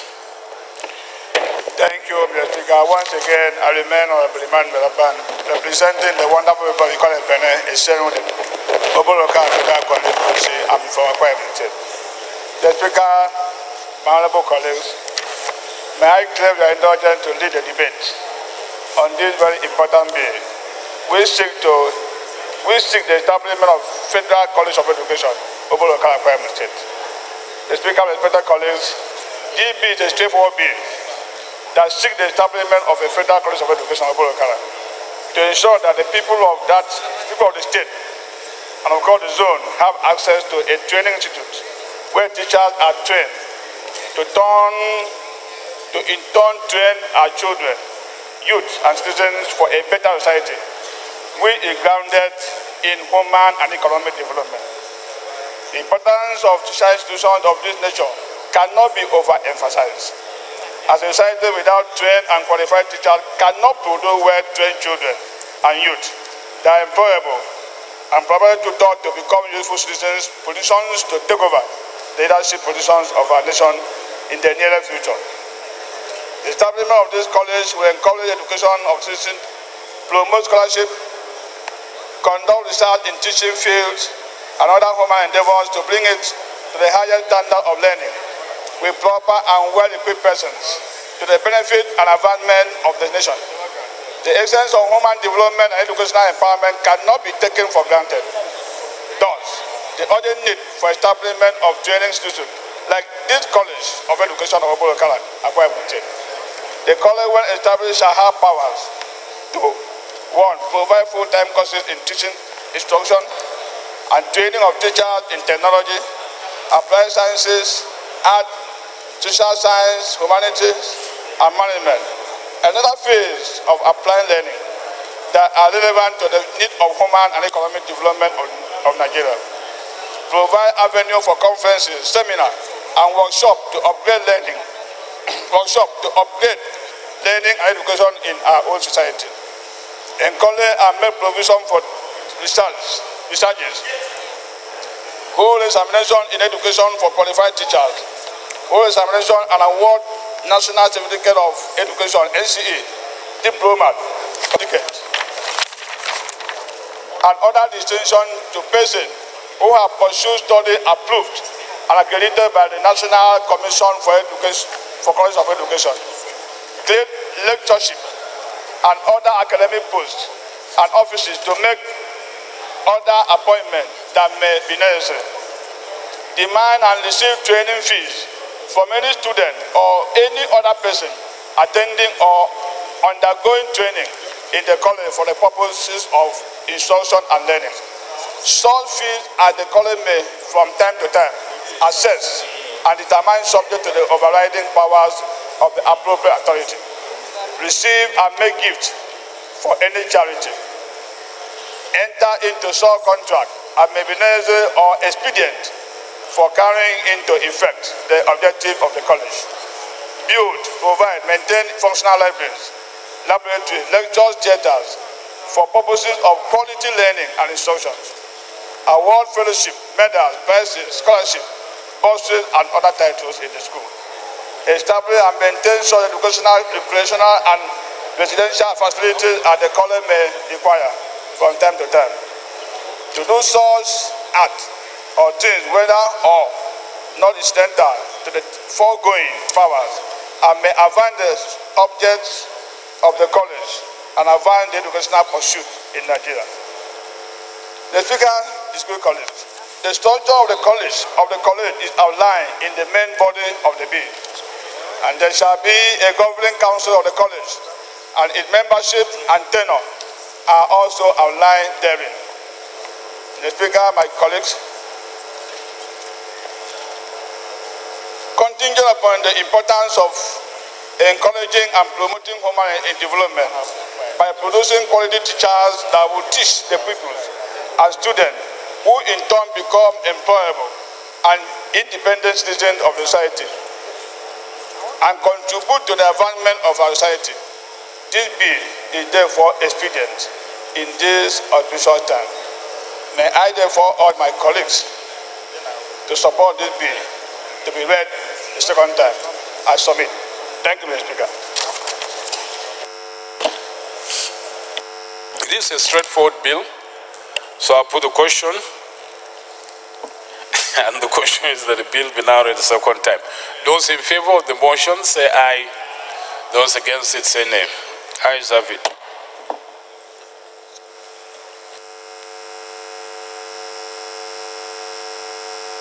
Clerks invited to read the long title of the bill.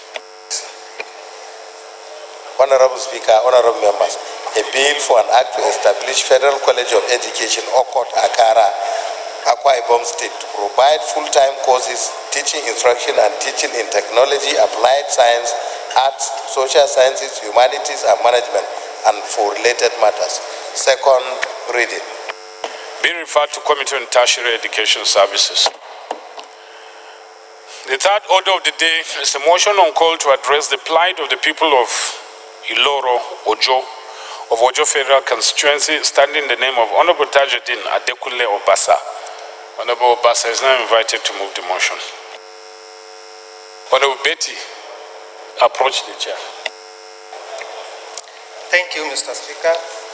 Honorable colleagues, my name is Tajuddin Adekule Obasa, representing Ojo Federal Constituency from Lagos State. A call to address the plight of the people of Iloro, Ojo Town, Federal Constituency.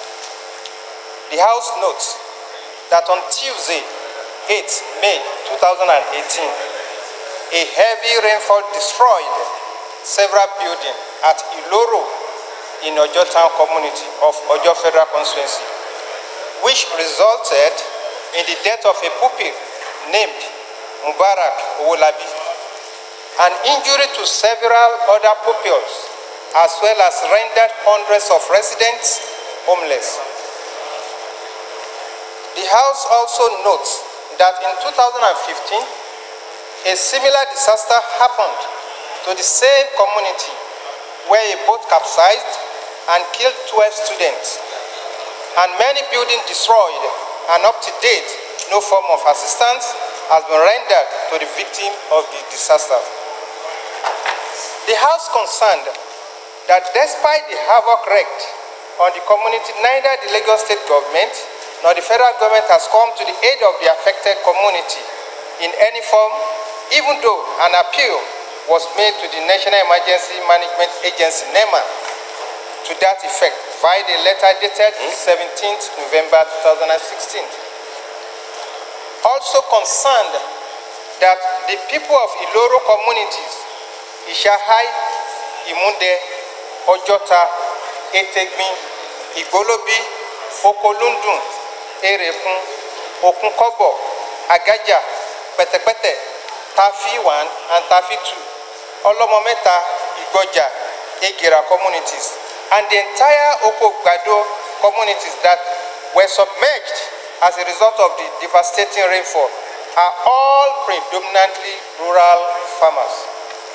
Thus, this disaster has caused them untold hardship, as they have lost their homes and source of livelihood. The House therefore resolved to observe a 1-minute silence for the soul of the departed. 2, urge the federal government to come to the aid of the parent of the pupil who was killed and injured, and those injured in the disaster. 3, also urge the National Emergency Management Agency, NEMA, to immediately send relief materials to the people of Iloro, Imunde, Ojota, Etegmi, Ishahai, Igbolobi, Okolundun, Erekun, Okunkobo, Agaja, Petepete, Tafi 1 and 2, Olomometa town, who have become homeless. The House 4, mandate the Committee on Emergency and Disaster Preparedness to ensure compliance. Mr. Speaker, honorable colleagues, I so move. Seconder. Honorable Faleke. Thank you, Mr. Speaker. My name is James Abiodun Faleke. I represent the Federal Constituency of Lagos State. I rise to second the motion as ably moved by my colleague. I so second. Thank you. It's a disaster-related motion. There's an amendment here from Honorable Rita Oji. Honorable Rita, can you now move your amendment, please? Yeah, you go with it. Okay, sir. Okay, sir. Let her. Oh, Jesus.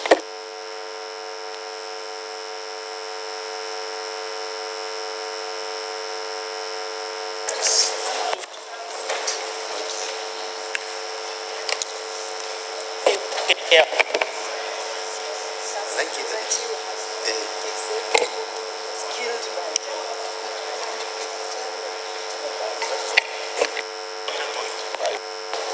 Come and use my own. Try it. See this one. Okay. Thank you, Right Honorable Speaker and distinguished colleagues. My name is Rita Oji, member representing Ajeromi, Ifelodu Federal Constituency. Mr. Speaker, my amendment is on prayer 4 that mandate the Committee on Emergency and Disaster Preparedness to ensure compliance. Mr. Speaker, it's like you've given somebody a job to do and you are mandating him again. You cannot be a judge on your own cost. And I request it with mandate the Committee on Legislative Compliance to ensure compliance. Thank you, Mr. Speaker, sir.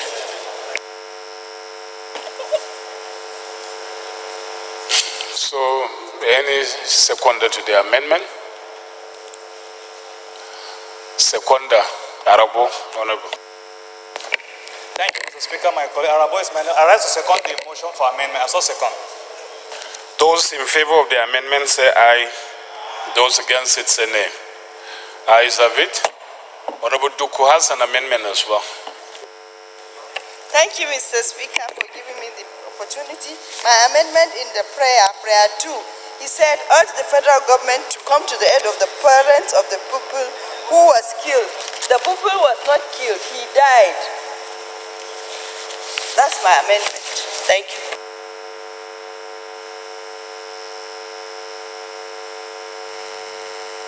Seconder to the amendment.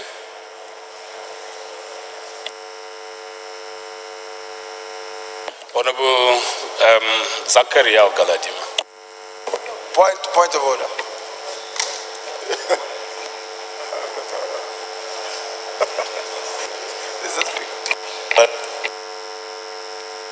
Mr. Speaker. Mr. Speaker. Point of order. Point of order, sir. Point of order. Just write the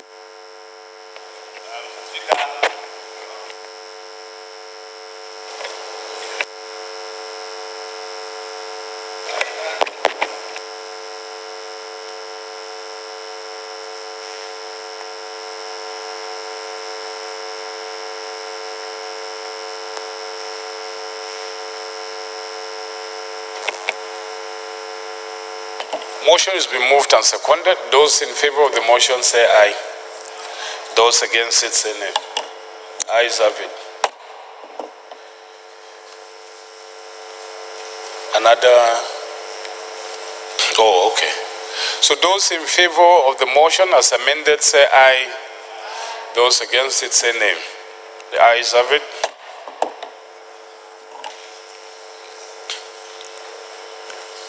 The fourth order of the day is a motion.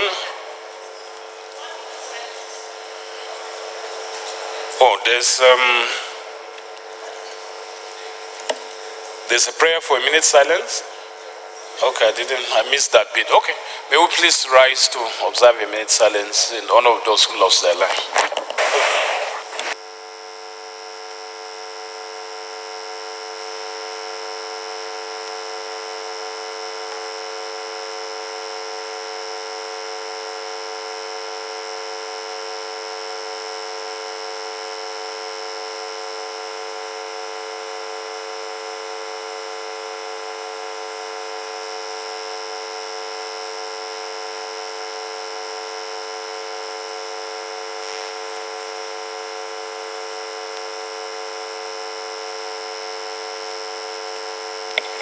And may the gentle souls of the departed rest in perfect peace. Amen.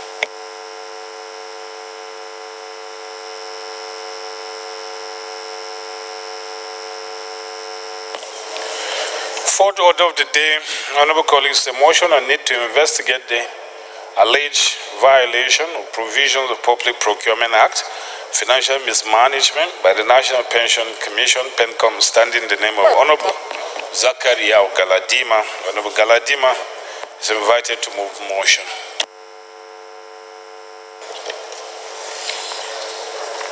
Mr. Speaker, my honorable colleagues, I am Zakaria Muhammad Galadima, member representing the people of Bereja Cusco. I am from Yobe State. Mr. Speaker, I stand to move the motion that the need to investigate the alleged violation of provision of the Public Procurement Act and financial management by the National Pension Commission, PENCOM,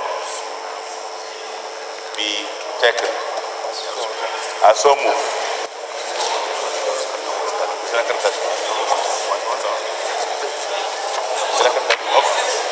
Okay.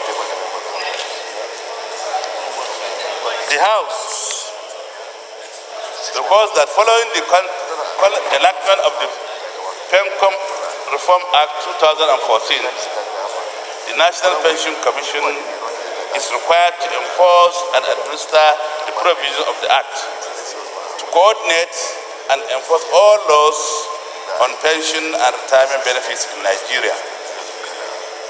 Also recall that based on the provisions of the Pension Reform Act, PRA 2014, the Commission is empowered to charge and collect fees, levies, and penalties in course of administering its regulatory and compliance role, and in some cases to impose sanctions and fines on erring employers, pension and fund administrators, PFIS, and pension fund custodians. Note that, like other government agencies, PENCOM is required to utilize its funds prudently and efficiently and to make all payments into the Treasury Single Account, CSA, or designated account maintained in the Central Bank of Nigeria, CBN, except otherwise expressly approved. Further recall that PENCOM is authorized by the provision of the PRA 2014 to invest its fund in order to generate income. Worried that the PENCOM investment power in the recent past has been subjected to gross abuse without compliance with the provision of the Public Procurement Act 2007 by its management.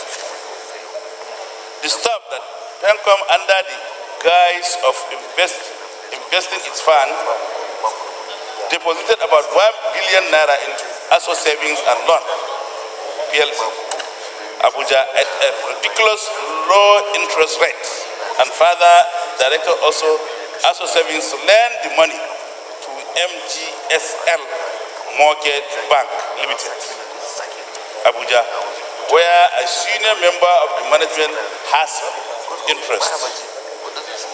Worried that recently the Commission in awarding contracts and sundry services did not record the process as evident in the following transactions. 1. Unilaterally engaging a consultant, Mr. Olufemi Adegbo, the Managing Director from Fine, who is being paid the sum of 2,300,000 monthly for the past 2 years. 2.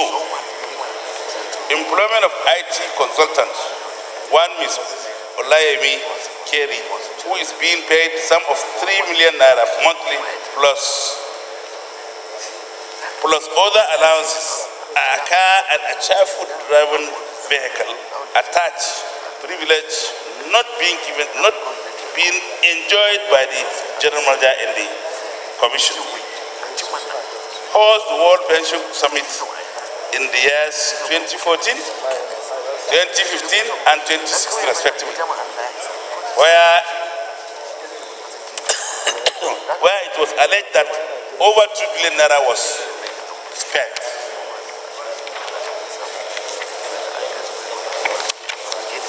Also worried that these alleged reckless spendings, misappropriation of funds, and lack of adherence to due process are not addressed. The Commission may proceed with similar abuses in future that will certainly put the interests of pensioners and pension industry as a whole in jeopardy.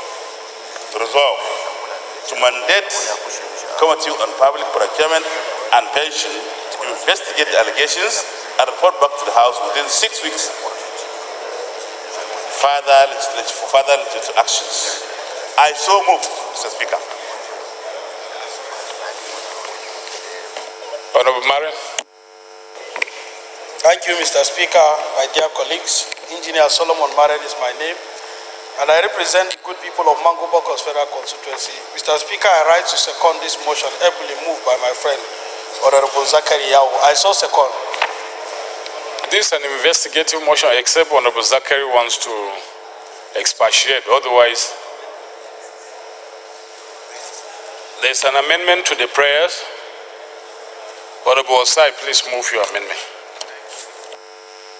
Thank you, Mr. Speaker.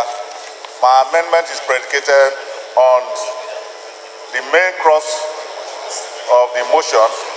When you read the body of the motion, it talks it's worried.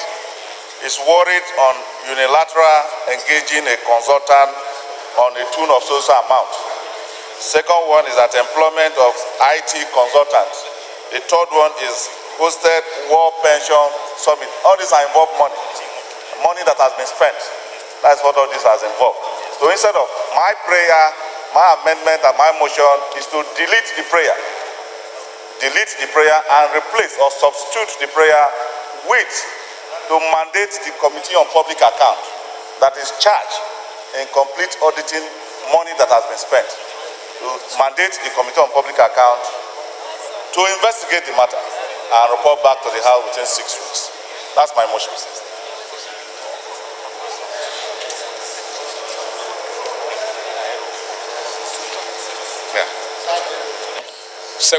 Seconder, Honorable Kamale. Mr. Speaker, honorable colleagues, I am Adamu Diyu Kamale. I represent Michika Madagali Federal Constituency. I am from Adamawa State. I rise to second this motion that it should be amended. I so second. Those in favor of the amendment say aye. Those against it say nay. The nays have it.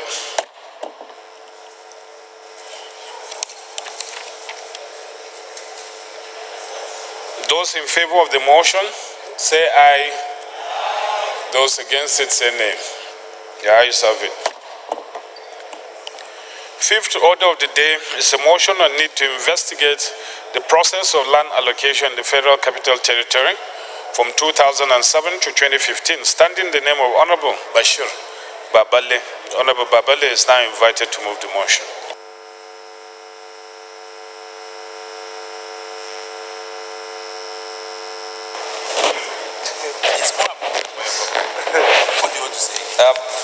I'm from Kano State. My name is Babale Bashir, Mr. Speaker. The need to investigate the process of land allocation in the Federal Capital Territory from 2007 to 2015. The House notes that land measuring about 10,000 square meters within the Federal Capital Territory are vested and administered by the Federal Capital Territory Administration. Aware that all developed lands in the FCT passes through legal process which involve various departments of Federal Capital Territory Administration before interests thereon developed to citizens for their private uses. Disturbed that a number of allocation of plots of land in the FCT do not follow due process and consequently alter the master plan of FCT, therefore jeopardizing the concept of having a world-class city. What is that? In the allocation process, the original owners of land in FCT, particularly those that gave up their ancestral lands, were denied any benefit and their communities remain underdeveloped.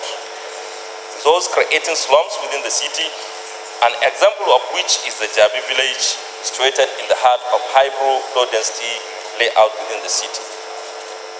The House resolved to mandate the Committee on Federal Capital Territory to, number one, review all land allocation in the Federal Capital Territory from 2007 to 2015 to ascertain whether due process was followed in the allocations. Two, ensure the payment of prescribed fees where it is established that due process was not followed in such allocation, and payments thereof be used to develop slums within the FCT. Three, recommend the prosecution of FCT officers found culpable in the breach of such procedures and report back to the House within 8 weeks for further legislative action. I so move, Mr. Speaker.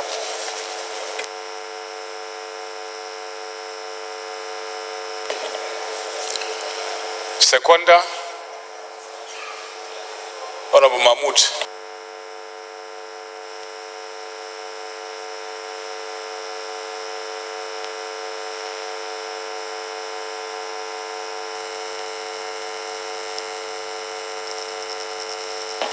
Honorable Mahmoud, try your microphone, please, your mic. Thank you, Mr. Speaker. My name is Honorable Mahmoud Mohammed. I represent Agai Lapai Federal Constituency of Niger State. I rise to second the motion as ably moved by Honorable Babale. Thank you, sir.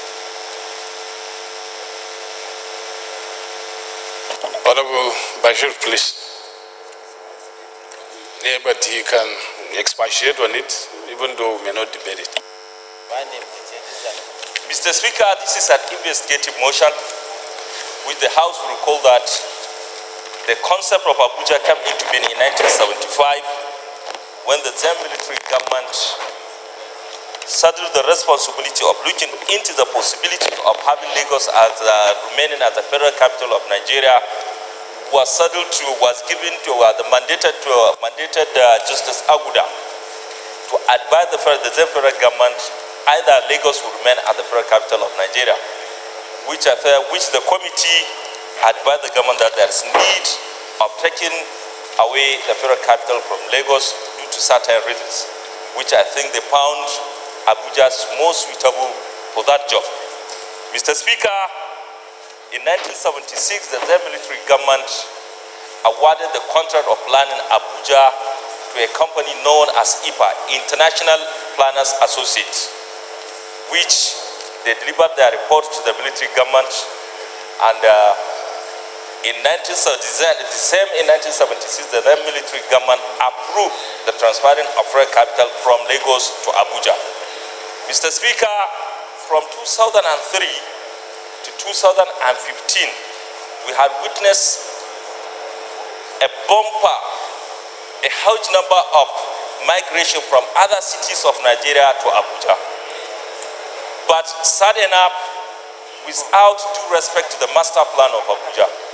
Mr. Speaker, honorable colleagues, between 2004 to 2007, the concept of mass housing emerged, but the concept of the land was allocated to individuals without due process, in which at the tail end, Mr. Speaker, today we are having cities with mass housing, plots, empty plots, because, Mr. Speaker, in one of the finding of one committee formed by the then Minister of Abuja between 2004 to 2007, over 10,000 to 2010, over 10,000 plots of land were allocated, but only 400 were developed. That is to say, only 2.8% of the land allocated in 4 years was developed.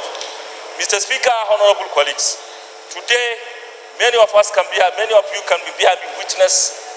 Here in Abuja, we have areas whereby the natives cannot even access their ancestral home because mass housing plots were allocated to individuals who are yet to develop, and even those who develop, they push all the water, the drain water, into the native environment. Mr. Speaker, in view of that, at the House of the People, we feel there is need for this House to investigate the process of allocating such land between 2007 to 2015 and ascertain either due process was followed, or there are interest was established, or to find out either due process was followed, or maybe some individual use their office to benefit their loved ones. That's the essence of this motion, Mr. Speaker, and I hope the committee will do justice to Nigerian to make Abuja a city whereby everybody will be proud to live in. Thank you, Mr. Speaker.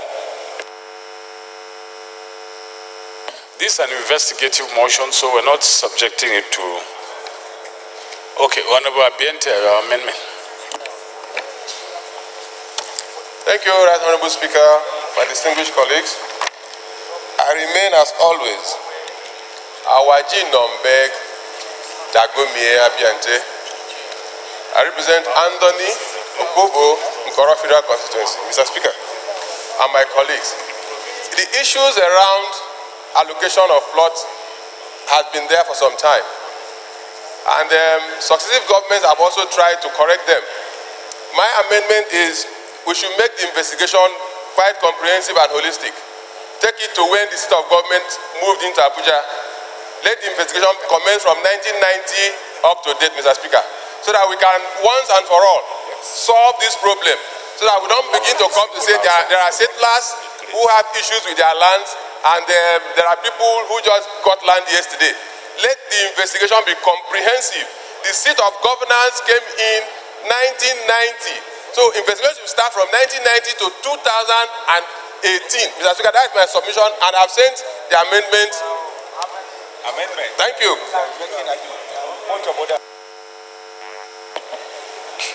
Seconder, I didn't even, Honorable did it way. I didn't argue. Thank you, Right Honorable Speaker, my esteemed colleagues. I rise to second the amendment as ably moved by my neighbor and my colleague. I so second.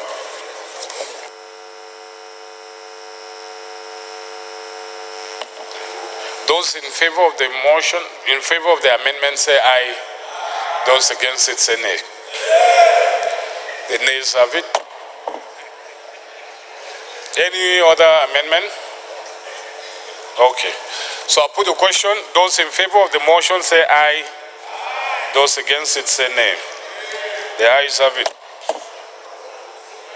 Sixth order of the day, honorable colleagues, a motion on need to intervene in the unfair labor practices in the national football sector, standing in the name of Honorable Ayo Omidiran. Honorable Omidiran is invited to move the motion.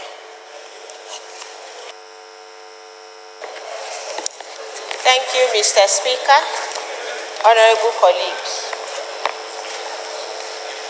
Need to intervene in the unfair labor practices in the Nigerian football sector. The House notes the unfolding cases of Nigerian-based footballers experiencing unfair labor practices by many football clubs, especially at the amateur league level. Further notes that the unfair labor practices include refusal to pay salaries, match bonuses as agreed, lack of good medical services, denial of players copies of their contracts, and so on and so forth. Aware of the negative effects of such unfair practices on the development of football for social, peace, human rights, and gross domestic product. Worried that although the Super Eagles and Falcons perform impressively at international matches, our local league, which is our national pride and an alternative source of revenue for the country, is at risk of losing its credibility in the light of these challenges. Resolves to constitute an ad hoc committee to 1. Ascertain the cause of heavy indebtedness of clubs and other unfair labor practices meted out on players with a view to effectively resolving them. 2. Investigate the cases of failure to enforce Nigeria Football Federation players' arbitration decisions, which has made it impossible for many players to get paid as ordered by the Nigerian Football Federation. I so move, Mr. Speaker.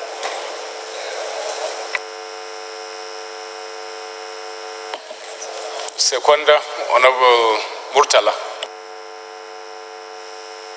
Thank you very much, Mr. Speaker. My name is Honorable Ibrahim Murtala Damazali, a member representing Musa Machazu. I am from Katsina State. I second the motion moved by my honorable colleagues. Thank you.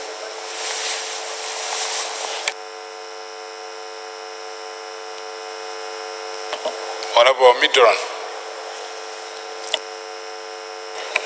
Thank you, Mr. Speaker. The motion is coming at a time that all other means of resolving this issue has failed. These footballers have no other means of sustaining themselves and their families.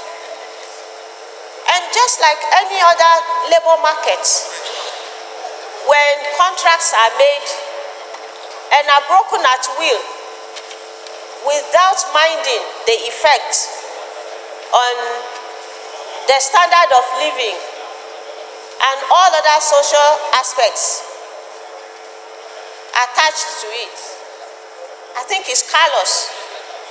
And now, as a last resort, these people have come to the house of the people to help them. And what we need to do is to investigate the causes of this nonchalant attitude to the welfare of many Nigerian players, to the extent that our league, as big as we are, has refused to grow beyond.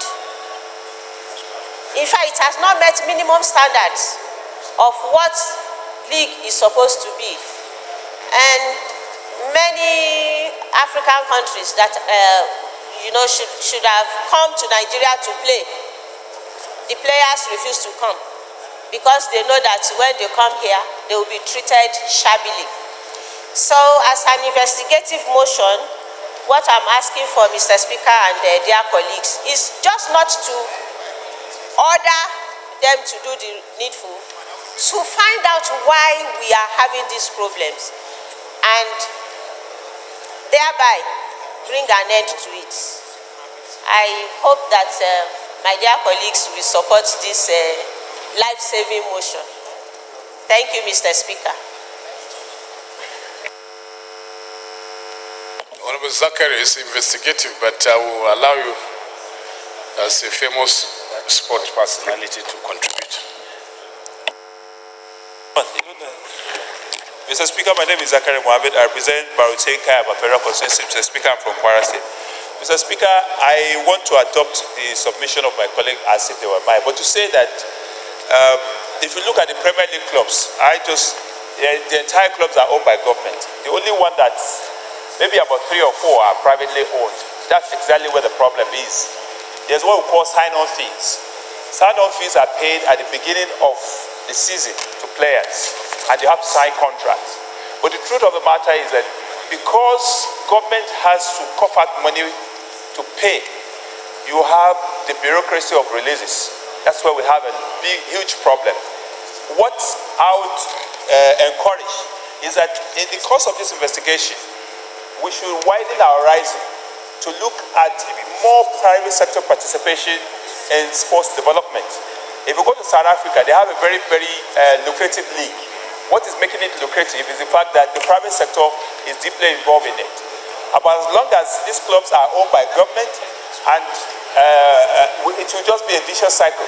It's unfortunate that all that she said is applicable to players. I have administered the club for at least 6 or 7 years, and I know that one of the major problems you do have is the transfer of players. In the case of transfers, because the market is not structured in Nigeria very properly, you see the players are being shortchanged. They sign all forms of slave contracts.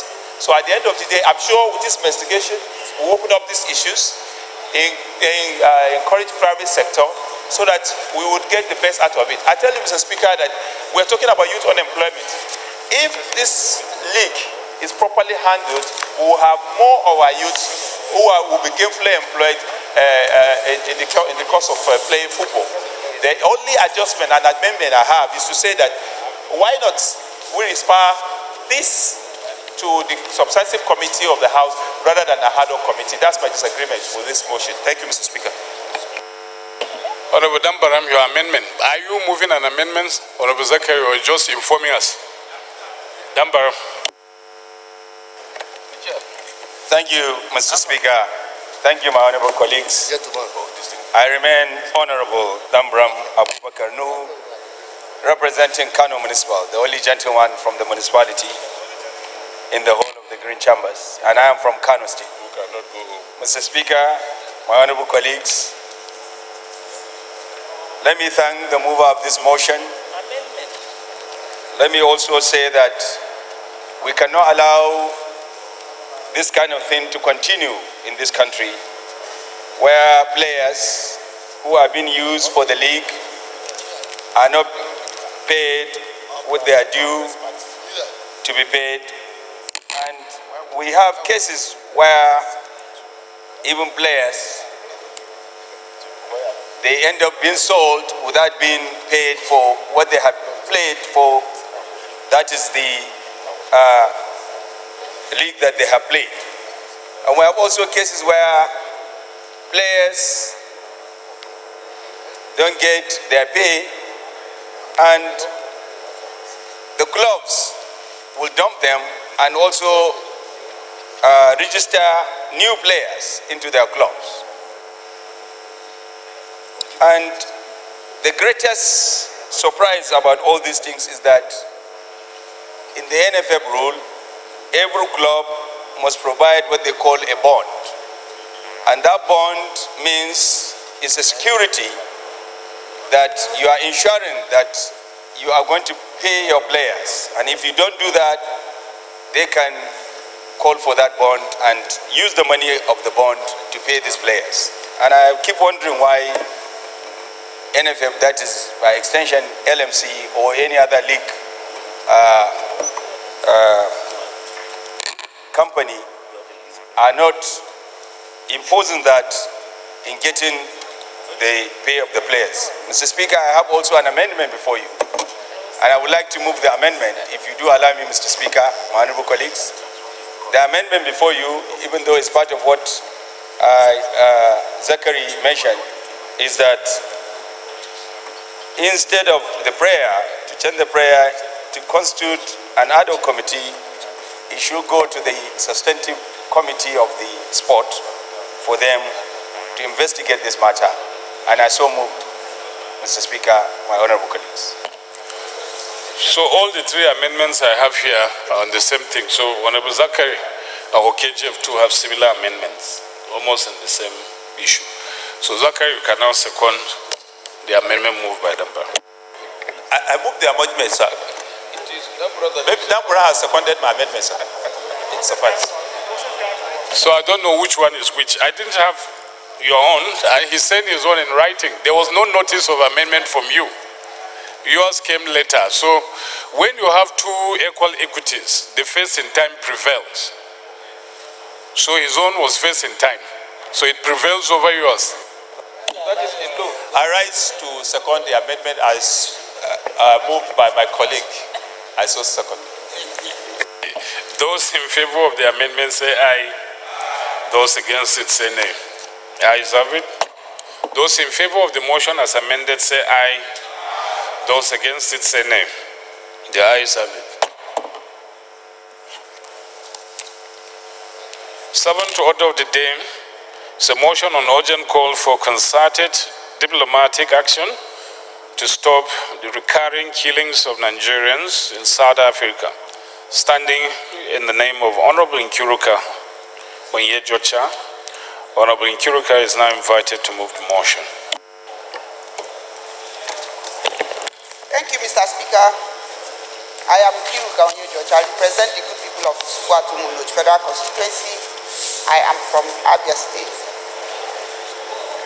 This is a motion on urgent call for concerted diplomatic action to stop the recurring killings of Nigerians in South Africa. The House recalls with nostalgia the numerous incidences of gruesome killings of Nigerians in the Republic of South Africa, most of which prompted different reactions from this honorable House, Nigerians, and the world at large. The House regrets that despite the reactions of the House of Representatives to those previous killings, there has been no resolute move by the federal government to engage the government of South Africa in a bid to stop the killing of Nigerians, which have continued with mindless impunity. The House is concerned that Nigerians remain an endangered people in South Africa with no succor in sight from either the Nigerian or South African government. The House is informed that on 5th May 2018, one Mr. Francis Ochuba, who heard from Umudimgodo Isochi, that's my village, in Umunochi local government area, Abia State, was gunned down in central Johannesburg while visiting his tenant, along with his female South African estate agent, to demand for rent.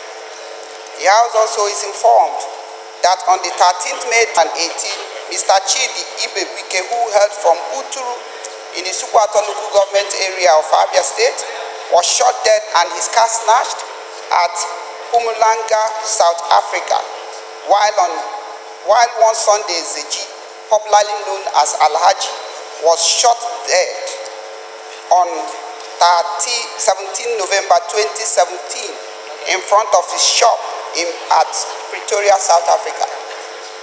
The House is worried by the seeming unabated impunity with which Nigerians are attacked and killed in cold blood, sometimes within the view of South African law enforcement agents. The House believes that a lot more needs to be done by the federal government through deliberations with the South African government to ensure the protection of Nigerians in South Africa, and also that justice is done over previous incidences of Nigerians who were killed in cold blood.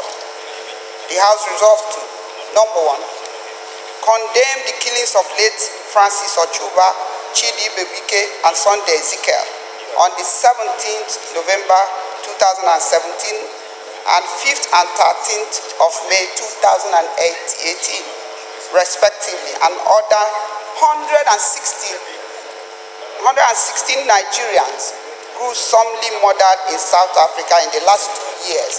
And as I speak, maybe this number is increasing. Number two, the House invites the Honorable Minister of Foreign Affairs and the Senior Special Assistant to the President on Foreign Affairs and Diaspora to brief the House on measures taken by the Presidency to guarantee the security of lives and property of Nigerians in South Africa. Number three, urge the federal government to undertake diplomatic engagements with the Republic of South Africa on the need to protect the rights and lives of Nigerians living in South Africa. And fourthly, mandate the Committee on Diaspora and Foreign Affairs to ensure implementation. I so move, Mr. Speaker. Seconder, Honorable Boni Bukar. Right, Honorable Speaker, Dogara, Initiator of Northeast Development Commission. I am Right Honorable Boni Bukar Lawan, Member representing Bursari, Gaidam Minusari, Mr. Speaker, Sam, State. I rise to second the motion heavily moved by Nkiruka Onyeje Ocha. I so second. Honorable Nkiruka, 2 minutes to argue the motion. Thank you, Mr. Speaker, Honorable colleagues. Mr. Speaker, Honorable colleagues, it is no longer news, the xenophobic attacks and gruesome killing of Nigerians in South Africa. According to News Agency of Nigeria, as at February 2018, no fewer than 116 Nigerians have been killed in cold blood in South Africa. That's 2 years ago. And in January 2018, a violent group in Rustenburg, Northwest South Africa, issued a quit or be killed notice to Nigerians, especially in that part of the country. Consistent to this quit or be killed notice, Mr. Ebuka Clement was set ablaze on 21st April 2018, sir, in Rustenburg, Northwest South Africa. Mr. Speaker, honorable colleagues, other incidences of molestation of Nigerians in South Africa include, number one, the kidnap and killing of Mr. Desmond for want of ransom. Number two, the burning of 8 cars belonging to Nigerians. 3, arbitrary ransacking of houses for looting of Nigerian-owned businesses. And 5, another more, threats to life on daily basis. These ugly incidences prompted 14 Nigerians to protest against lack of protection from South African police.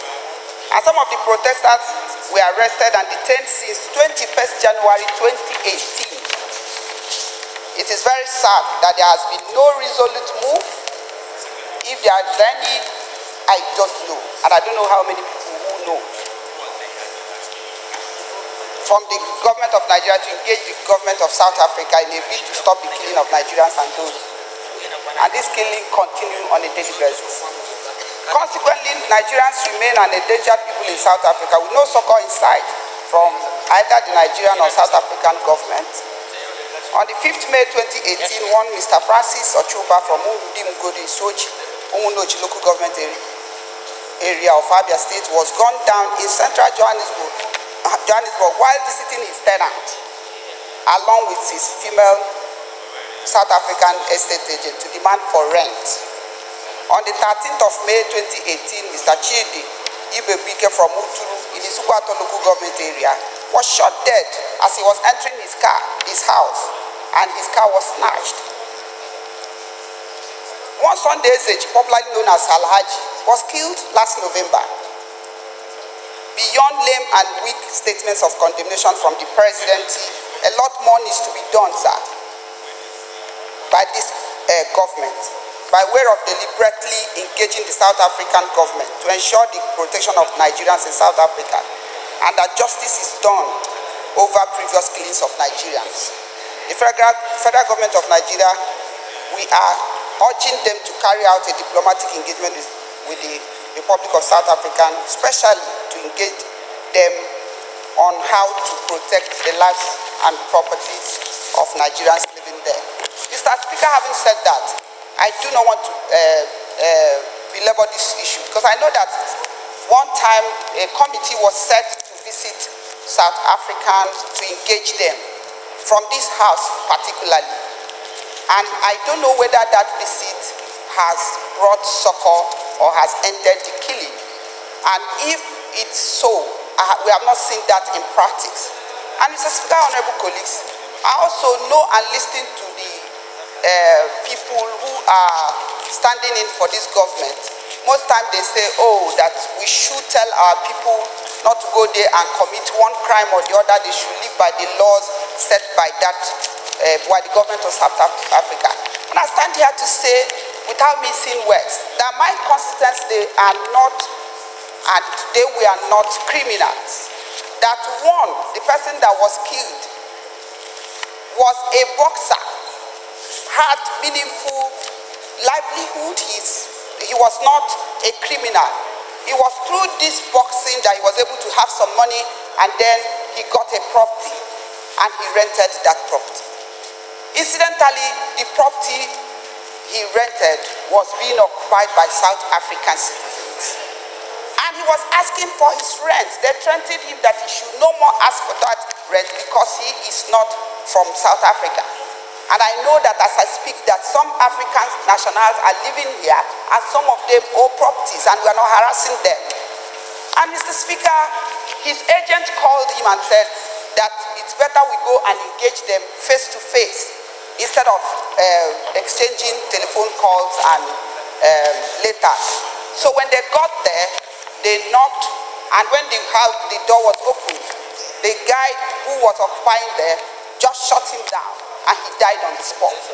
And so, Mr. Speaker, that is to say that it is not everybody that have been killed that was into criminal activities, into drugs and all that.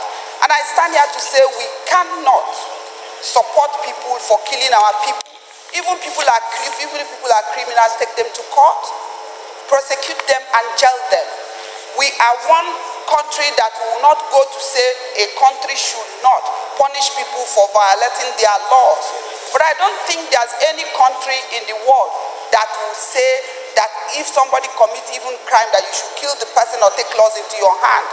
We are not here making excuses for people who have taken to drugs or people who are peddling drugs or people who are criminals. But we are here to say that Nigerians' life, a right to life, should be guaranteed all over the country, all over the world, especially when somebody is living according to rules and regulations of the land. Mr. Speaker, honorable colleagues, I would like to say that it is unacceptable that we accept people to live here in one peace and we are not harassing them, and when we go to their country, then they harass us. And I also know that some people go there with genuine papers and they are doing genuine business and they are doing, conducting themselves very well, and some people are just saying, oh, why will you come here and make money? And it's not that those monies are illegally being made. So, Mr. Speaker, we should frown at this, and we should call on the federal government to take concerted effort to see that these things don't happen anymore. And having said this, I also know that a lot have been done in this house, but I just implore that we do more, because it could be anybody tomorrow. Nobody knows the next target. Nobody knows the next victim. And since we don't know, let us curb this menace, because a stitch in time saves 9. But I know that even this 9, we have gone beyond this 9. We are counting hundreds as we speak. So, Mr. Speaker, I so submit.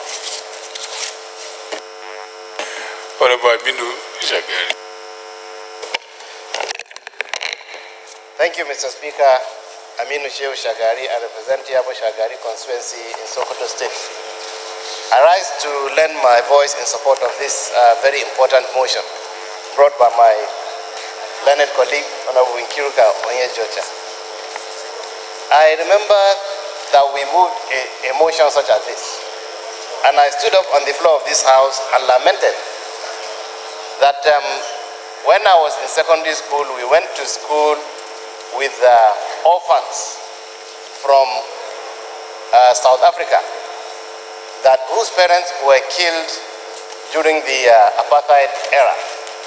And I remember how we helped them with our pocket money, and we tried as much as possible to be their brothers and make them feel at home.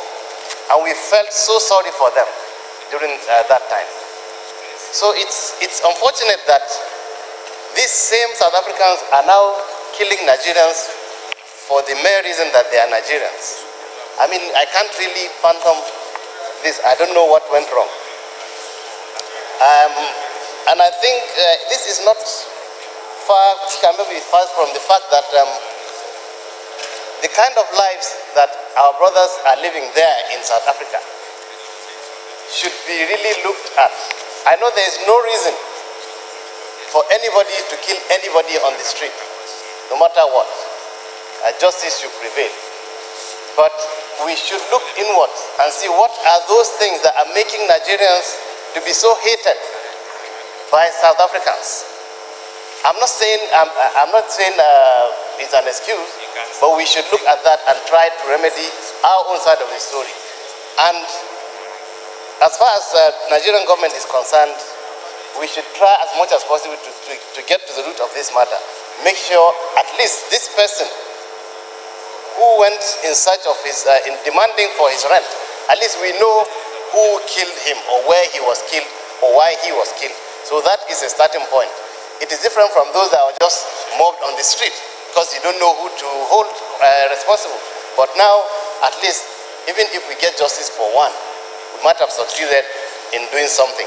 And that could now further open more doors for redress for other people that have lost their lives. I think I was thinking that following our earlier resolution on this, to send a delegation to South Africa to go and interface with the government, that other things were done. And I think when President Zuma came here to the floor of this house and addressed us, I thought all those were measures towards trying to regularize the relationship between Nigeria and South Africa. But I'm surprised that these killings are still going on. So something drastic has to be done.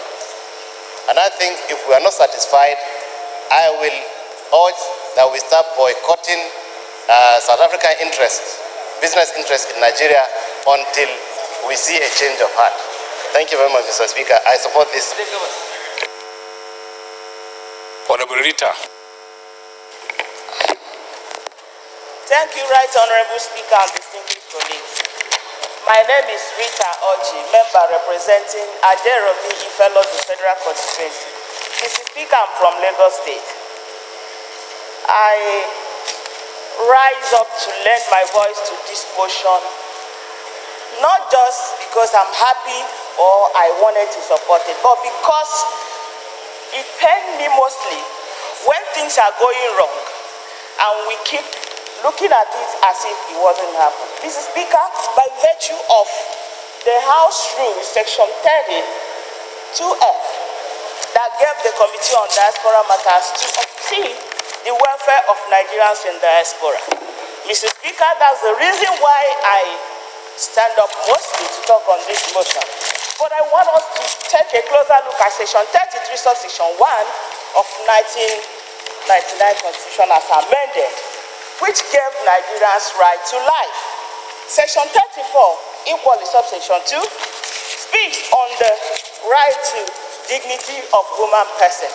And it was like that section in our ground norm was wholesale lifted in the United Nations in this their ICCPR, which is International Convention on Civil and Political Rights. Mr. Speaker, with your indulgence, I want to read what that section of the law says. He said, ICCPR had rights, fundamental rights to enabling the people to enjoy a broad range of human rights, including those related to freedom from torture and other cruel, inhuman or degrading treatment or punishment, freedom from slavery and forced labor, arrest, detention and imprisonment, movement into, within and out of the state, treatment by judicial process, privacy, home and family life, freedom of thought, religion and expression, peaceful assembly, freedom of association, including those trade unions, marriage and rights of children, political participations, equality and non-discrimination, Mr. Speaker, these are laws that Nigeria is part of, and South Africans are part of this legislation. Mr. Speaker, sir, when I look at this, my fear is, has Nigerian government in the first place evoked this law in the event of this drastic killing? My colleagues, drastic killing deserves drastic solution. We have been moving this motion every time. I became tired of bringing issues concerning the brutal killing of Nigerians in South Africa. A lot of petitions, and whenever it comes to me, I refrain from making a statement. Because when I know that this have had a team that has gone in respect of this, my question, sir, is, at the end of the day, Mr. President came from South Africa. It's my personal opinion. I said he came for MTN issue. He didn't come for relationship concerning Nigerian scaling. Because as I'm talking to you, Mr. Speaker, just 2 days ago, Kate Maduforo was locked in the house with the child because the husband was threatened to be killed. The man ran away in Joburg and left the wife and children. This is 2 days now. They were locked in the house so that they won't come out. I just got the information yesterday, and we are looking for how to rescue the mother and child. Mr. Speaker, we have Nigerian embassy in South Africa. We were calling for autopsy of the ones that were killed, the ones they tied nylon on their faces. Have the government of South Africa delivered to Nigerian government any autopsy of these killings, these rascal and judicial killings? A lot of reports we have asked for, have anyone been tendered to Nigeria? And I'm saying today, my sister just enumerated few Nigerians that the killing of Nigeria in South Africa on a daily basis is a sequence. This is no longer, you can only count today. You don't know the ones that are being killed as we are talking now. Nigerians have become endangered species because of the failure of the institution that will protect them. Failure of the institution, I am saying, if the first approach did not take precedence or it did not work, why not the government take over instead of running to judge into conclusion that they should live by the laws of the land? Let us look at the situation, sir. If even they offended, was it the right to kill them without knowing whether it's true or false? The right to life can only be taken on lawful execution of a judgment of the court. But today, Nigerians are being killed like fowl. Even fowl are dignified more than the way Nigerians are being killed. So I want to lend my voice. It is not the issue of talking about... Honorable colleagues, order, please. And I believe today, Nigerians will come to realize that the main job of a government is to protect its citizens. When we cannot protect our citizens,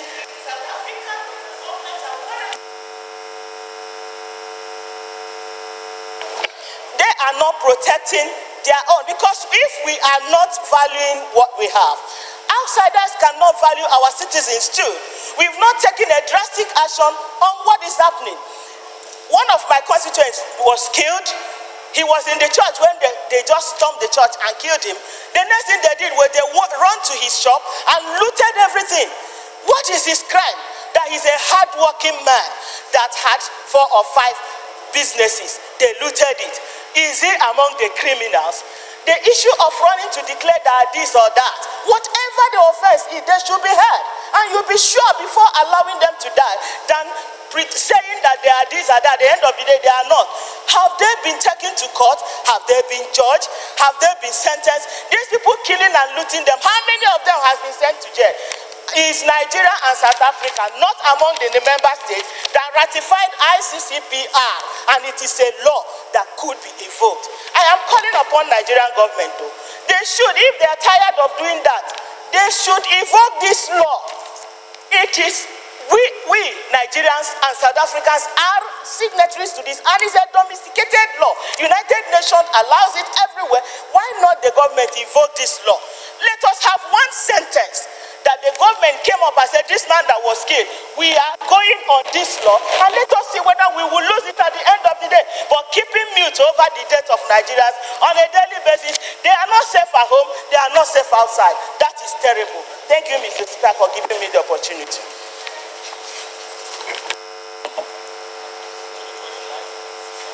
Let's be a bit fast in making our contribution because of time. The Deputy Diaspora.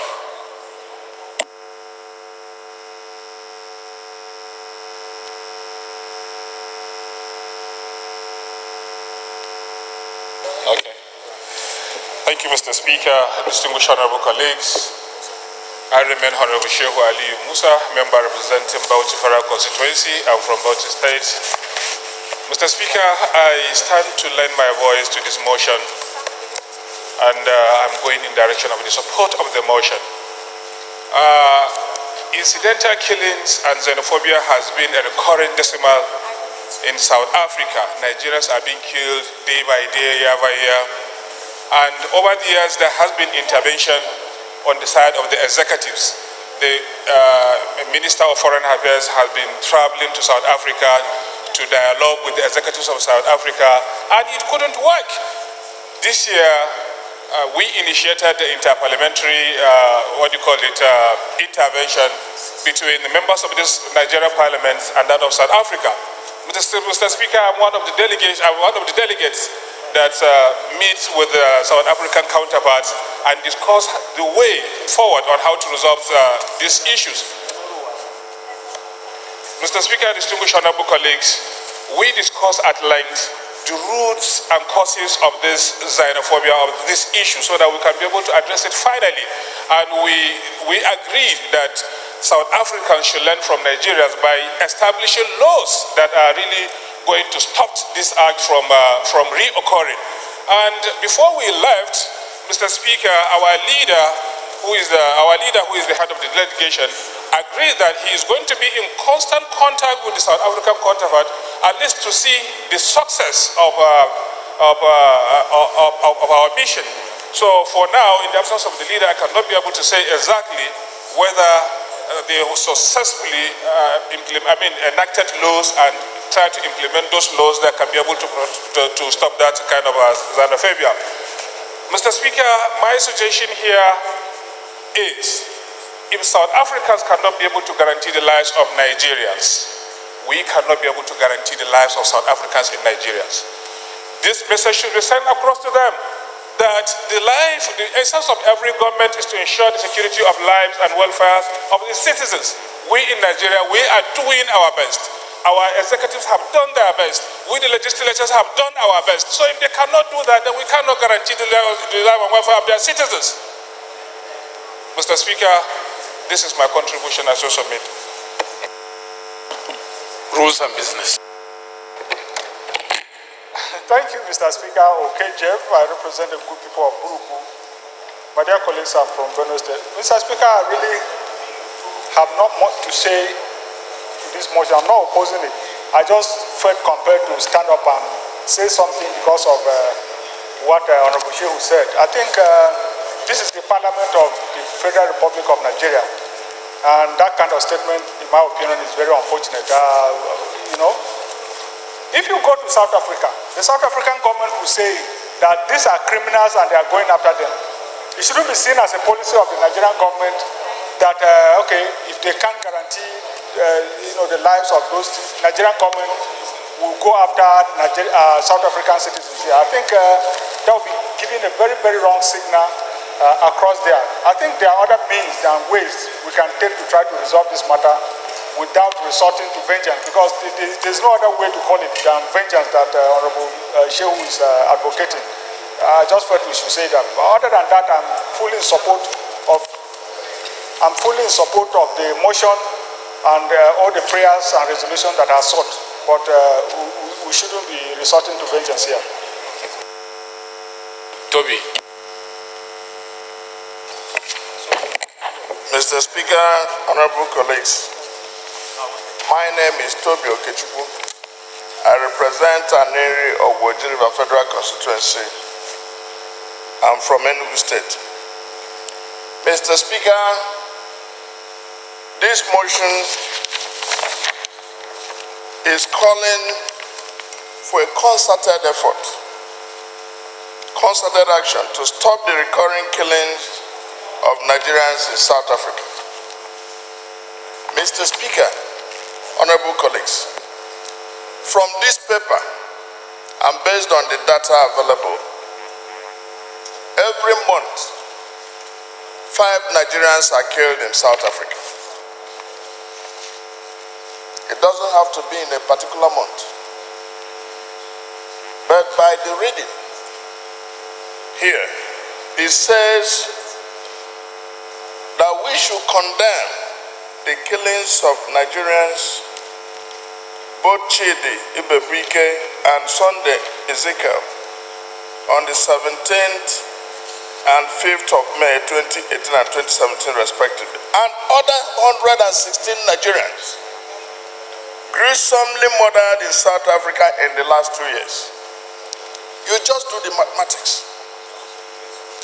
It averages 5 persons per month. Mr. Speaker, you can imagine the population of Nigerians in South Africa, and you down 5 people per month. In the long run, how many will be remaining? Mr. Speaker, honorable colleagues, I remember vividly that when we were growing up, Nigeria was named one of the frontline states. That was not because of the location, that was not because of the geography of identification of people who are collectively living in that area. It was based on the activism of Nigeria with regard to liberation struggles in South Africa. It is sad that 20 years or so after, the way to pay us back is to kill Nigerians on the streets of South Africa. That level of xenophobia or crime should not be tolerated in a civilized society. I know, either by law, convention, or the spirit of African brotherhood, no Nigerian should be experiencing that. It offends the law to kill people, and it offends the law to kill Nigerians, whether it's in South Africa or in Nigeria. I know the conduct of diplomacy could be done by reciprocity. Mr. Speaker, the way we reciprocate the killing of Nigerians in South Africa is to give them the opportunity and freedom to operate their businesses in Nigeria. We don't expect anything less. I do not see any record of Nigerians or South Africans getting the headlines of being killed in Nigeria. That is the way Nigeria has conducted its affairs. We've been our brother's keepers. We've been our brother's neighbors. We don't kill people. We have our troubles, but we show that spirit of brotherhood. The Yorubas will say, Yoruba Ronu. South Africa Ronu. They should think. They should think, what is it that makes a society prone to violence? And violence that has no reason.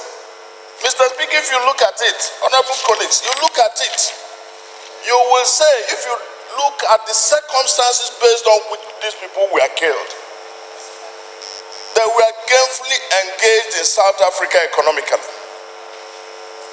One was going with his agent to collect rent.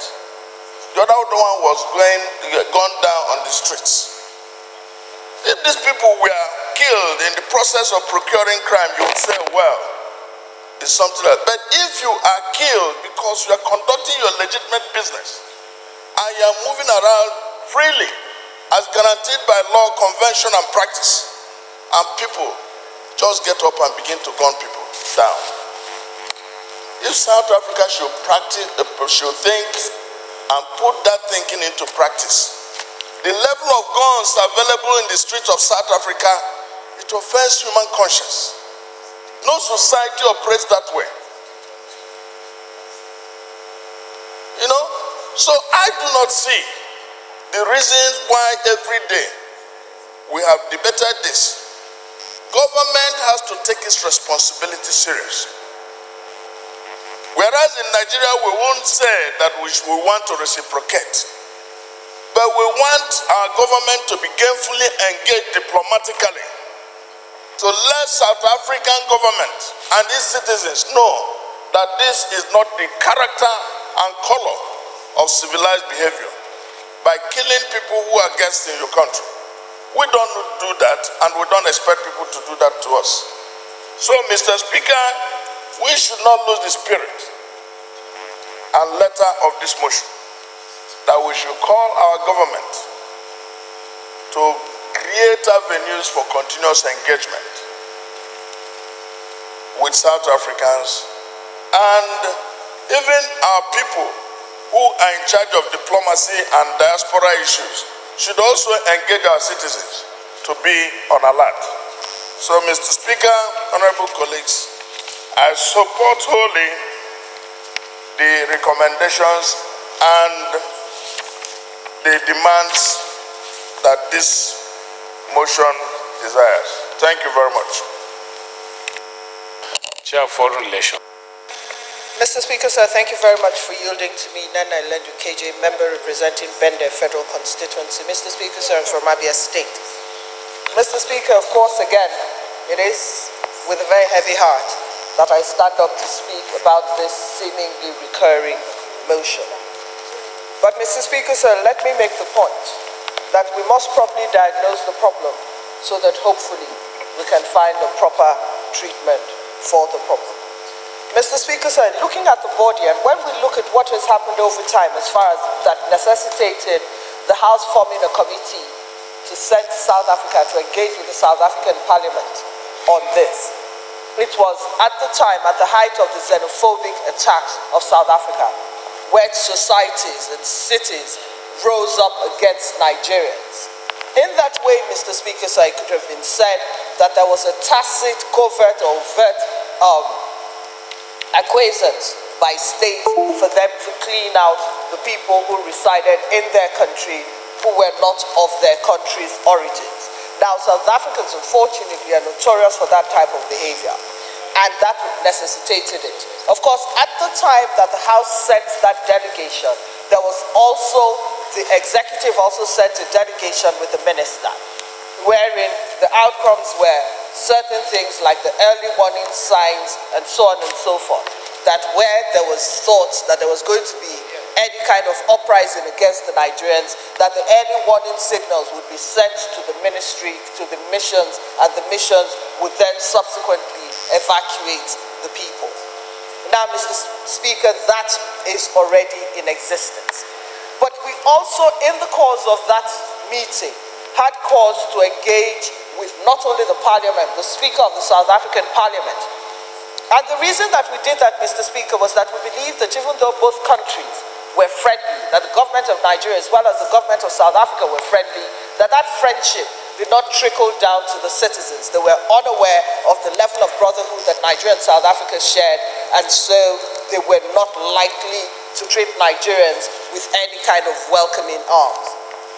But, Mr. Speaker, let me also make the point that, as Honorable Toby said, the proliferation of small arms and light weapons in the South African society and the history of South Africa is one that makes the South African society very violent. And I think that as we get emotive about this motion, it is important for us to divide, to make a clear distinction between state-sponsored xenophobic attacks and the South African citizens who are prone to criminality. If we read the body of this motion, and unfortunately a lot of South Africans are gun owners. They don't have very strong laws in gun laws in South Africa. Mr. Speaker, was attacked in highbrow Sandton. He was mobbed and he was shot at. A colleague of ours in this house. So South Africa is a very, very violent society. When you look at this, you find that the people were shot at by criminals in South Africa. The reason I have gone through this is for us to make the distinction between state-sponsored xenophobia and criminality. I think that from my engagement, we found out that the South Africans, the people in South Africa, refused to mention the word xenophobia. And the government, both from the parliamentary end as well as from the executive end, have constantly engaged with the people of South Africa.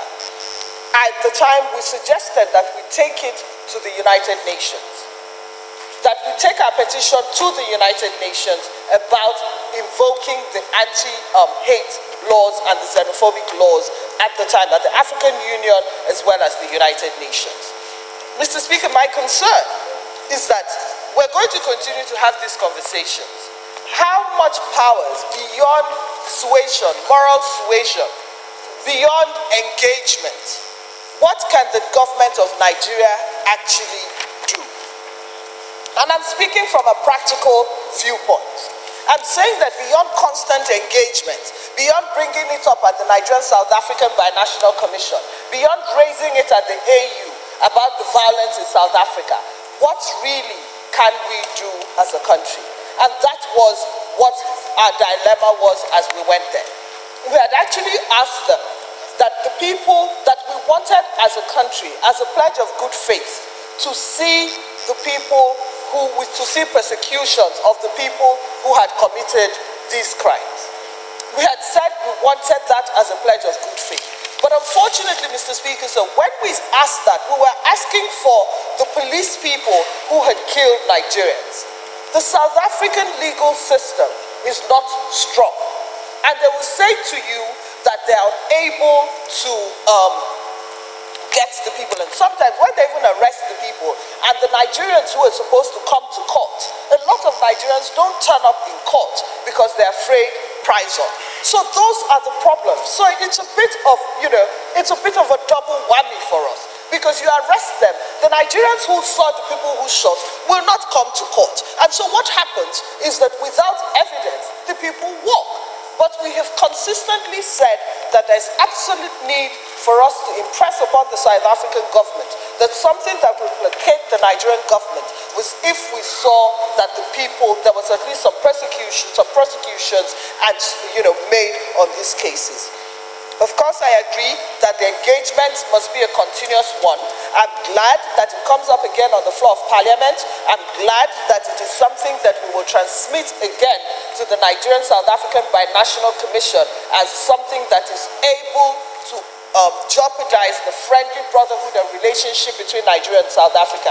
But I think that in tangible terms, all that we can actually do as a country is continue moral suasion and continue to engage. So I'm glad with the prayers of the motion that we will ask that beyond the engagement and the agreements that were signed between the Minister of Interior and the Minister of Foreign Affairs and their counterparts in South Africa, and the commitments that we got from the South African Parliament, that will continue to engage in the hope that South Africans continue to understand the brotherhood and hopefully strengthen their legal systems in such a way that will throw up some persecution on the people who have committed these heinous crimes. Once again, my heart goes out to the families, and I hope that they find succor in the fact that Parliament has actually recognized their pain and is speaking to it. Thank you.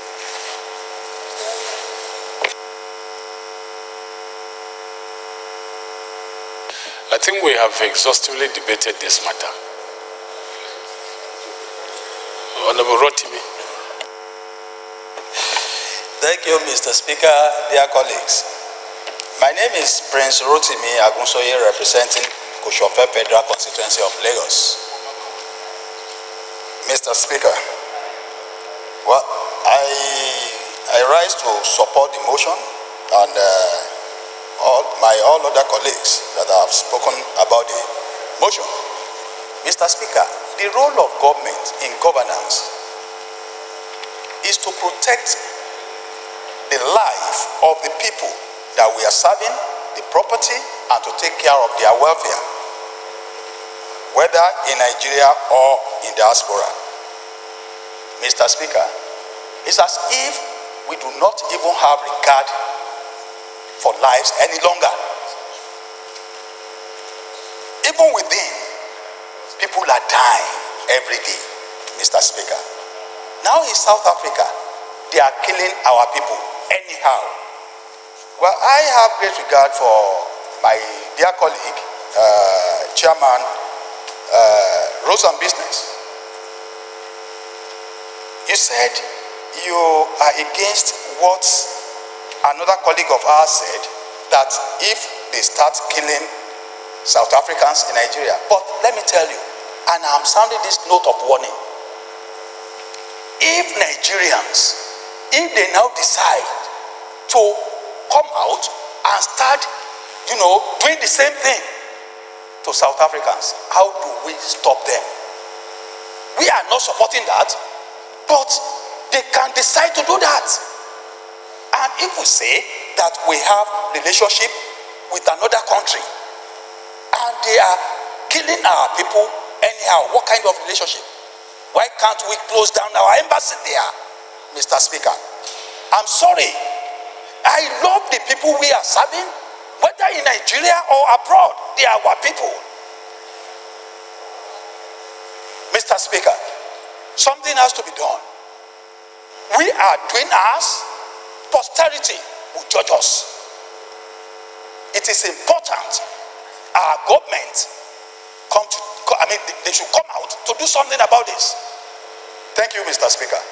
That is my contribution.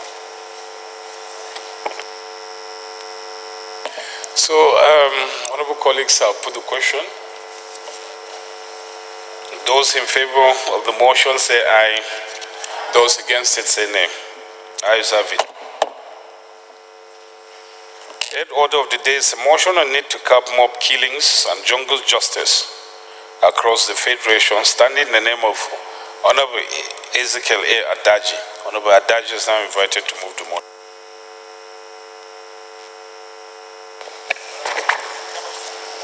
Honorable Speaker, my colleagues, I remain Honorable Ezekiel A. Adaji. I represent Utupo Ohimini, Federal Constituency of Benue State. Honorable Speaker, I stand to move the motion for the need to comb up killing, jungle justice across the Federation. The House knows that democracy, which Nigeria operates, is anchored on respect for rule of law, constitutionalism, order, justice, and fairness. The House further knows that Nigerian laws has adequate provision that empower law enforcement agencies to enforce and implement all laws which make Nigerian nation remain orderly, and that the fundamental human rights of citizens as enshrined in the Constitution and other international laws are respected. The House observed that mob killings and jungle justice are the consequences of failure of criminal justice, the failure of society to apply uniform and equal standards, irrational human instincts and impulse, and the failure of criminal justice institutions and agencies to prevent its occurrence and punish those who engage in heinous practices. The House regrets that people across the Federation of Nigeria who have suffered one crime or the other have now accepted lynch mob justice as the best model to exert their vengeances. Hence, the law enforcement agencies are not effective. Concerned that in recent times, so many innocent lives have been lost in Nigeria as a result of upsurge in the speed of extrajudicial killing, with the report of Amnesty International putting the figure of victims of mob justice from the period of January 2018 to 31st March 2018 at 29 persons. Further concerns that the incessant application of mob attack targeting crime suspects may have gained motivations from the criminal practice of extrajudicial killing by virtually all the law enforcement agencies, and the police is principally most guilty of employing such crude tactics as extrajudicial execution or suspect of crime in their custody, which has become a widely tolerated practice. Worry that apart from the illegality of extrajudicial killing of suspects, there is every likelihood of human error, which may lead to wrongful killing of innocent persons. acknowledge that the health and safety of society, those who fell above the law, are made to face the full height of the law, so as to eliminate the chance of Nigeria witnessing impunity and anarchy in the system. The House, therefore, resolved to urge the Federal Ministry of Justice to prosecute perpetrator of mob killings, also urge the Inspector General of Police to hold accountable Commissioner of Police where mob killings have taken place and other security breaches that occur in their area of jurisdiction. More also when some of the mob actions that have resulted into death are known to have occurred within the vicinities of police stations. Further urge various courts in Nigeria to timelessly and effectively handle all crimes and cases to fairly punish for crimes according to law. Finally, mandate the Committee on Police Affairs, Federal Judiciary and Justice to ensure full compliance. Honorable Speaker, I so move.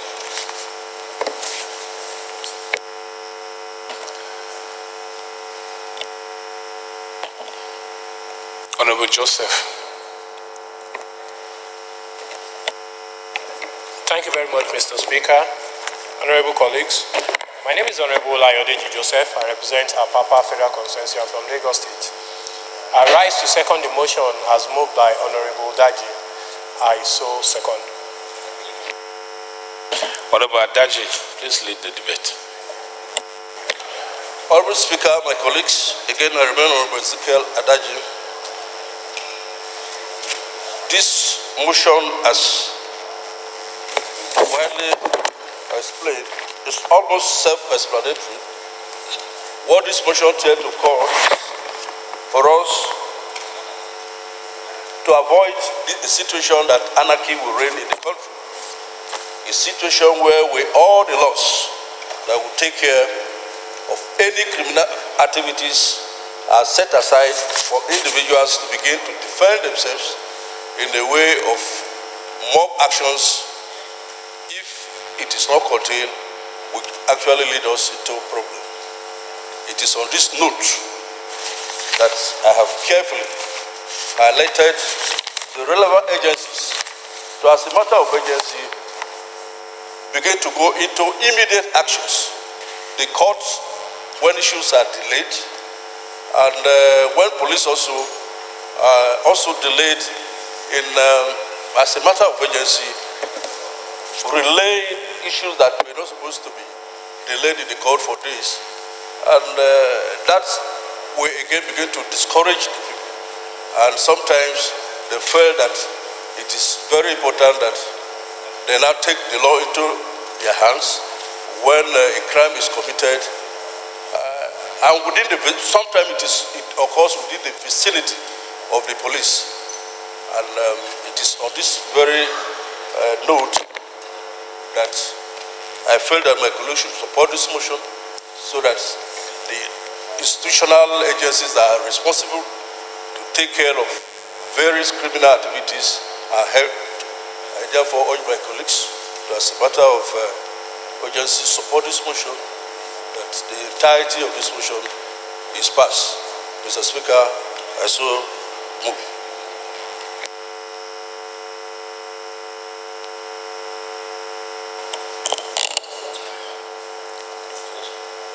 Honorable Oku, go back to your seat. Honorable MT. Honorable Speaker, honorable members, my name is Mohamed Tahir Monguno. I represent Martin Monguno, Nganze Federal Constituency of Borno State. Mr. Speaker, whether you call it mob killings or group killing or single killing, is murder. And murder is provided for in both the criminal court and in the penal court. So, in the circumstances, Mr. Speaker, there is adequate provisions in our laws for punishment in instances where murder is committed. So I think in the circumstances, this motion is superfluous. Since there are adequate provisions in our laws to take care of these things. When you say mob killings, it's just a nomenclature. It's just a nomenclature. Murder is murder.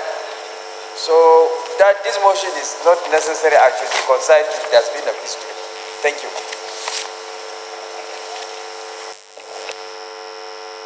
Honorable Okuna. Honorable Speaker, honorable colleagues, my name is Honorable Samson Oku, member representing Odu of the Federal Constituency. I'm from Plenary. Mr. Speaker, the problem we have in this country is as a result of weak institutions. When the institutions is weak, the tendency is that people might like to perpetrate themselves into a lot of crimes.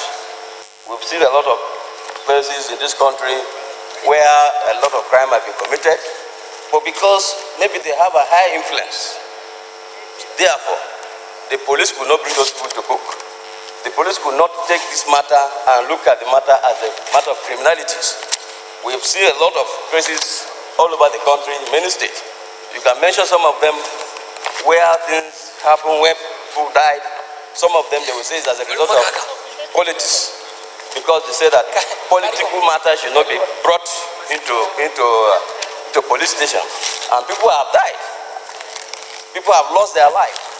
Therefore, Mr. Speaker, it becomes so necessary that this House will take it as a matter of urgency and as a matter of very important issue to question institutions like police, institutions like police has some unit called criminal investigative unit, where the policeman that is charged with that responsibility is not wearing an uniform.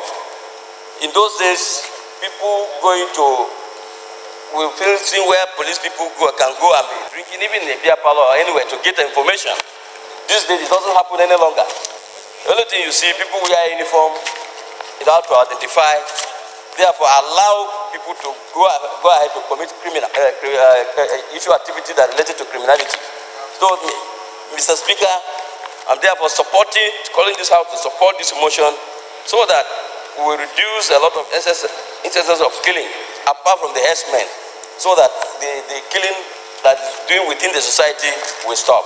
Yeah, Mr. Speaker, I rest my case. Thank you. So, any more contribution? There's an amendment from Honorable Arabu. Thank you, Mr. Speaker, my colleagues. My amendment is that we delay prayers 1 and 2 and substitute with a fresh prayer. That's to urge Nigerian police and other security agencies to investigate and prosecute all perpetrators of mob killings. I so move.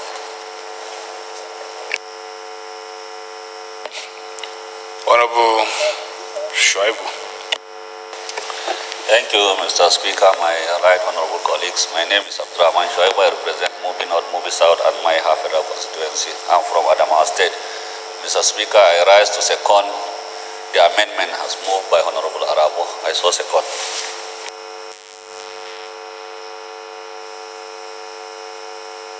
So those in favor of the amendment say aye. Those against it say nay. Ayes have it. Those in favor of the motion as amended say aye. Those against it say nay. Ayes have it. Ninth order of the day. Oh, okay. There's a supplementary order paper here. And the next order of the day is a motion, a request for extension of referral to enable the ad hoc committee investigating the legality and modus operandi of the Special Presidential Investigation Panel, SPIP, conclude its assignment, standing in the name of Honorable Aliu Ahmed Patigi. Honorable Patigi is now invited to move the motion. Thank you, Mr. Speaker, my colleagues. My name is Honorable Aliu Ahmed Patigi. I represent the people of Idumoro, Patigi Federal Constituency. I'm from Kwara State. I rise to request for extension of referral to enable the ad hoc committee investigating the legality and modus operandi of the Special Presidential Investigation Panel, SPIP, conclude its assignment, HR 21103/2018. The House recalls that on Thursday, the 27th of March 2018, the House constituted an ad hoc committee to investigate the legality and modus operandi of the Special Presidential Investigation Panel, SPIP. Aware of the expansive nature of the assignment, which include investigation on the deployment of personnel from various agencies of government and the Nigerian Police Force to the SPIP. Further aware of complaints from concerned citizens and petitions against the questionable conduct and character of the chairman of the panel. The serious of the need to do a thorough job on the assignment with a view to getting all the material facts surrounding the matter so as to gather enough data and information for proper analysis and actions taken by the panel. Cognizance of the sensitive and technical nature of the task, which requires input from members of the panel and the general public, and considering the expected time to complete the assignment, while mindful of the extant provisions of Order 17, Rule 3, 1, Sub G of the Standing Orders of the House resolves to grant the ad hoc committee additional 6 weeks to enable it to complete its work and submit report for further legislative action. I so move. Honorable Shehu, I don't know what, that's a conspiracy. Honorable Marin, both of you are now on your seats. Thank you, Mr. Speaker.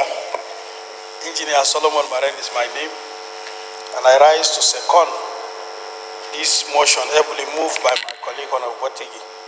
I so second, Mr. Speaker. Thank you. Honorable Pategi. Yes, Mr. Speaker, my colleagues, this is a straightforward motion. It's one that is necessitated by the fact that its investigative nature also has to do with finding out the mode of operation of this panel itself. Extensive work needs to be done, partly one because the chairman of the panel has refused our summons, and repeatedly after 3 invites has not appeared. We are meeting tomorrow as a committee, and he's insisted that he won't be able to make himself available because he's got a barrier. This is the 4th time. Equally, the mandate that the panel itself was given are basically 2. One, in the intention of the crafters of the memo, which is the Secretary to the Government of Federation, to the acting president at the time. The president was away for over 100 days. When he was sick, the acting president, President Osinbajo, approved a memo from the SGF where they wanted the panel to investigate Nexim, a $9 billion or so that some of the staff of Nexim converted to personal loan. And equally, the Nigerian Ports Authority and some government agencies that were pilfering money from federal CBN intervention funds. These are the 2 charges that the Vice President at the time gave to this panel. But they've gone rogue. They've decided to go and invite individuals, officials of the federal government. I'll give you an example. They wrote to 10 judges, Kafarati and Co, to come and declare their assets. Double jeopardy. Before they swore to the oath of their offices, they already had sworn to these oaths. So you cannot now say that they should come and swear to another oath again. They wrote, the judges, what they did, wrote to the Minister of Justice. And the Minister of Justice in turn decided that they should discountenance the invite from this panel. Unfortunately again, this panel has a secretary, a chairman, and 3 other members. The other 4, including the secretary, does not even know what the chairman is doing. He's gone to town from 2 mandates by the president. He's extended it to over 60 individuals and companies. We wrote to the Solicitor General of Nigeria, the Attorney General and Minister of Justice, and he got the Solicitor General of Nigeria and PAMSEC to respond to the committee with regards to the fact that the intention of the President in the first place in establishing this panel had to do with the fact that the Code of Conduct Act did not cover individuals, private businesses, banks. But a public official, the chairman sent forms to the Auditor General of the Federation to declare his assets and all his directors. So many infractions by this chairman. So we need so much to do to investigate. A lot of petitions have come, including the fact that we wrote to WAEC on a petition by somebody who said the chairman of that panel is not even eminently qualified, and so many other infractions. I can go on and on and on. My colleagues, it's just to let you know that we need a lot of time. We asked the panel to send us the list of all those they are investigating, 1, 2, all their seizures, their locations, because we need to look at them and see so that we can properly include them in our report. The panel chairman had gone further, surprisingly, to employ consultants to go around the world looking for assets of any.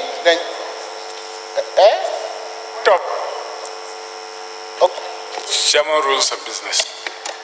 Mr. Speaker, Honorable Pateki has made a very solid point for extension of time. I think he's going deeply into the reports, and that should come when he has finished his job. Thank you. Honestly, you're telling us that you need more time while you are giving us details of the report. So I was beginning to wonder whether you really need time or we should just allow you to deliver the report here.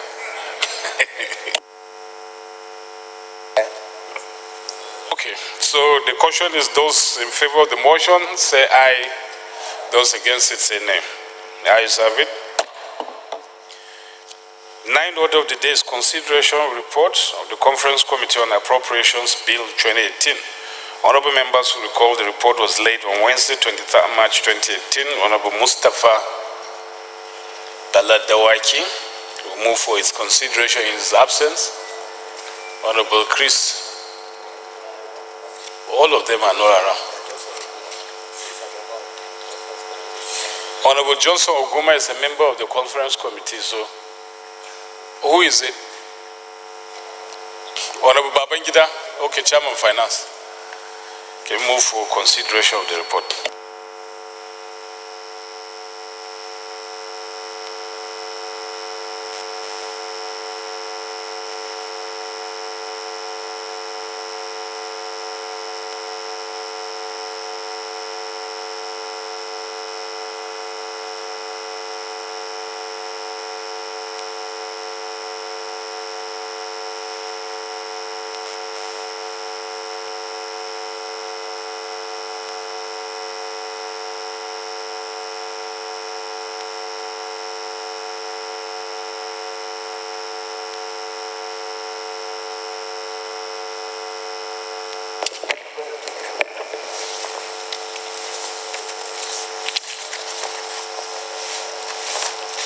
Mr. Speaker, honorable colleagues, I do move that the House do consider the reports of the Conference Committee on Appropriation Bill 2018 and approve the recommendation therein. I so move, Mr. Speaker. Honorable Dan Osuko.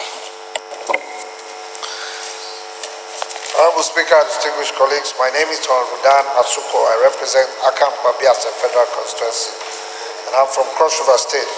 I move to second the motion moved by the interim chairman of appropriation to consider the report. Thank you. Those in favor of the motion say aye. Those against it say nay. Ayes have it. Announcement: there will be an emergency meeting of the House Representatives, PDP caucus, tomorrow, Thursday, 24th May 2018, 10 a.m., Conference Room 231, House of Representative Building, National Assembly Complex. Attendance is mandatory, as very crucial matters will be discussed. Announcer, Honorable Chukwuka Onyema, Deputy Minority Leader. Acting Leader, move that will resolve into Committee of Supply to consider the report. Honorable Speaker, honorable members, my name is Mohamed Tair Monguno. I represent Marke Monguno, Ganze Federal Constituency of Borno State. I hereby move that the House do resolve to a Committee of Supply to consider report. Rules and Business. Mr. Speaker, I rise to second the motion as moved by the acting leader of the House. Also second. Those in favor of the motion say aye. Those against it say nay. Ayes have it.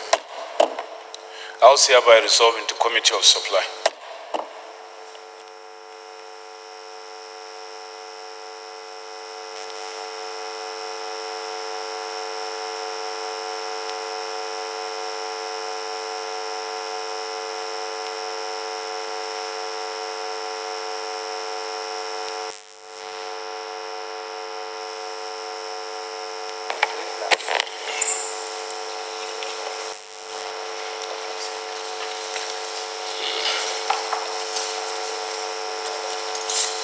So, honorable colleagues, this is a very brief exercise, I presume.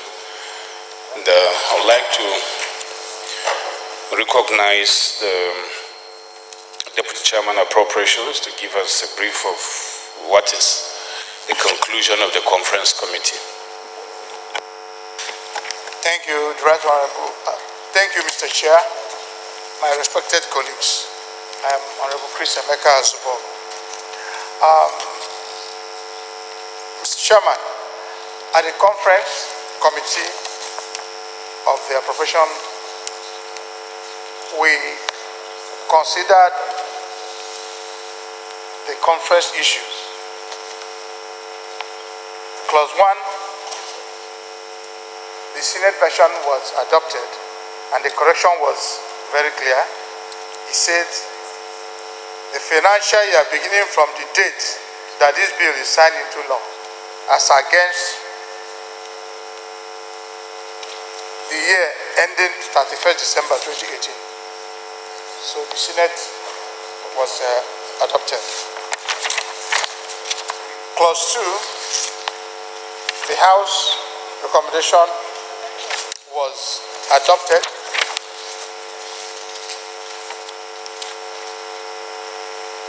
In excess revenue.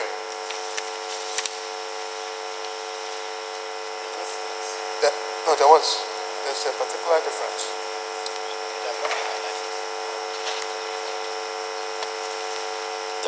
Then clause 3, the acts for approval. The House position was adopted because we see that authorization will come from the Act or the approval of the National Assembly. Clause 6, Senate version was adopted.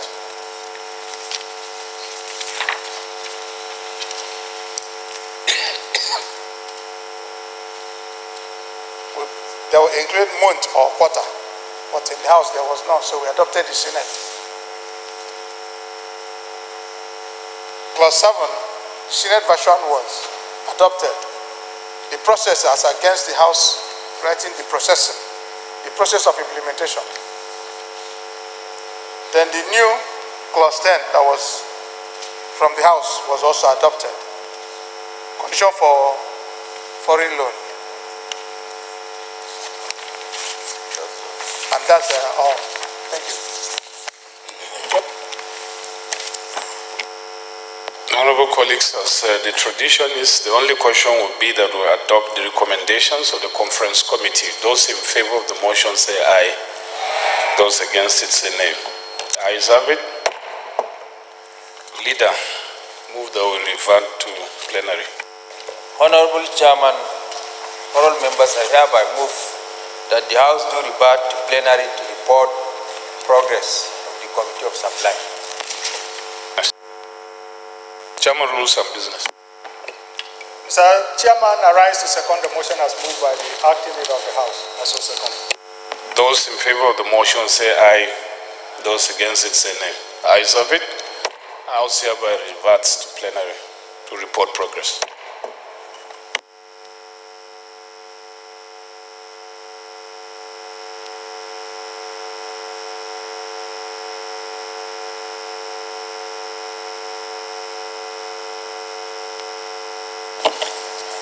My colleagues, the House and the Committee of Supply considered the report of the Conference Committee, the Appropriation Bill 2018, and adopted the report.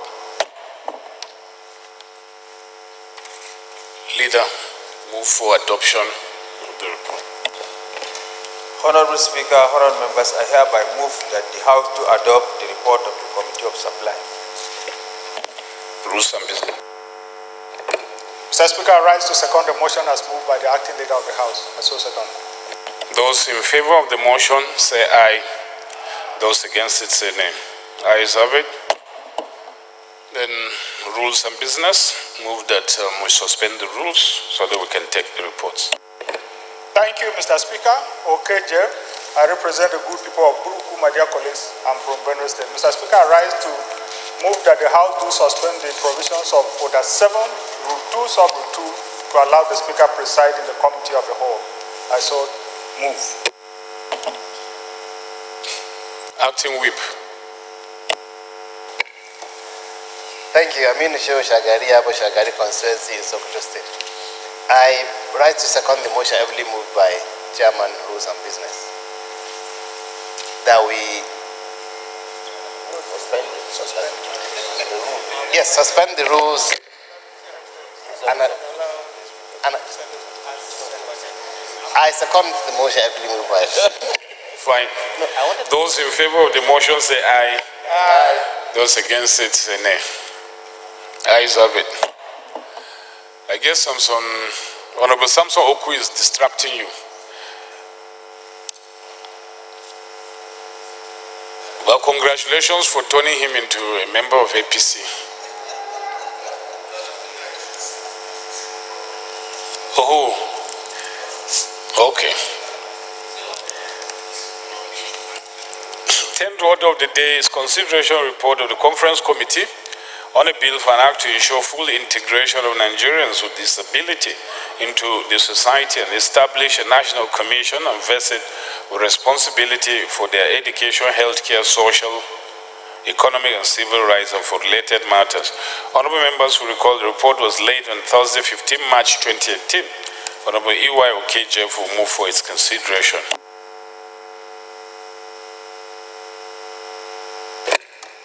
Mr. Speaker, I thought I had only moved for the suspension of the rules, not that you should preside over the Committee of the Whole. So I have to move. So the leader should have moved that you, and I'll go on. Presumed. I presume that I moved the two. Checking has done. So you are moving for the consideration of your report now. Yes. Thank you, Mr. Speaker. I rise to move that the House do consider the report of the Conference Committee on a bill for an act to ensure full integration of Nigerians with disability into the society and establish a national commission and invest it with responsibilities for their education, healthcare, social, economic and civil rights and for related matters and approve the recommendation therein. Mr. Speaker, my dear colleagues, I so move. Seconder. Honorable Obasa. Thank you, Mr. Speaker. Honorable colleagues, my name is Tajuddin Adekunle Obasa, representing Ojo Federal Constituency from Lagos State. I arise to second the motion as heavily moved by Honorable Okejef. I so second. Those in favor of the motion say aye. Those against it say nay. Ayes have it. 11th order of the day is consideration of 3 reports of the Committee on Public Petitions. Honorable members who recall the reports were laid on Tuesday, 5th November 2017. Honorable Uzoma Nkema Bonta will move for the consideration of the reports. Abonta was here just moments ago. Mr. Speaker, Abonta has vanished from the scene. I think it's low battery. I rise to move that items number 11, 12, And 13, we step down from the order paper. I so move. This is unbelievable. I tell you, step down by leave of the court. I say by leave of the, by leave of the house. This is not funny. Okay, leader. Honorable Speaker, honorable members, I hereby move. My name is Mohammed Tar Mononganze Federal Constituency of Borno State. I hereby move that the House do resolve to a committee of the whole to consider report. Rules and business. Mr. Speaker, I rise to second the motion as moved by the acting leader of the House. I so second. Those in favor of the motion say aye. Those against it say nay. Ayes have it. House hereby resolving to committee of the whole to consider report.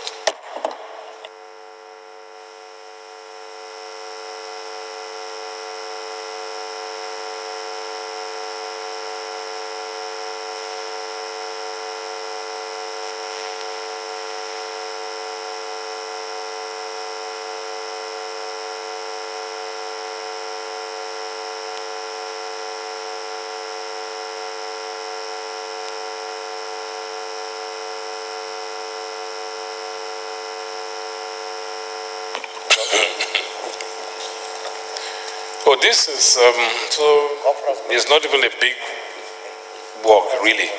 It's a report of the Conference Committee on the Bill for an Act to ensure full integration of persons with disability into the society and establish a national commission invested with the responsibilities for their education, healthcare, social, economic, and civil rights, and for related matters 2018.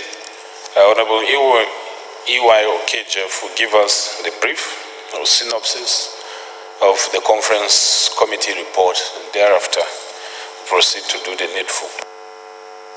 Thank you, Mr. Chairman. Okejef, I represent the good people of Buruku, my dear colleagues. I'm from Benue State. Mr. Speaker, my dear colleagues, the House, both the House and the Senate passed their own versions of this bill. The Senate with 78, the Senate with 58 clauses and 2 schedules, while we in the House passed it with 78 clauses and a schedule. The conference committee was therefore set up, and there they agreed that the Senate version be adopted, except for clauses 9 and 11, which is from the House. The rest is the one that was passed by the Senate. So it is recommended here that you approve the work done by the conference committee as contained in the report before you. Thank you, Mr. Chairman.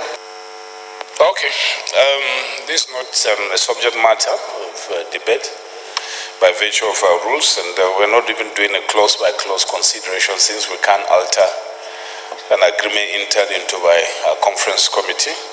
So I'll put the question, and the question is that we adopt the recommendation of the conference committee. Those in favor of the motion say aye. Those against it say nay. Ayes have it. Leader. Honorable Chairman, honorable members, my name is Mohammed Tar Monguno. I represent Martin Monguno, Gaza Federal Constituency of Borno State. I hereby move that the House do revert to plenary to report progress.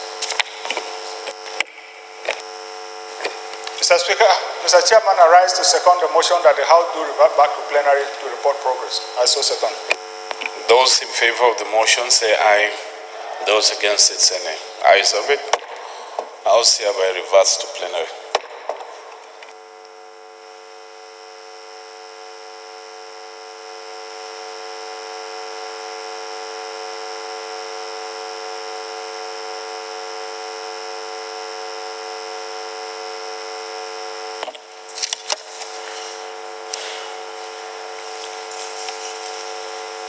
This is the report.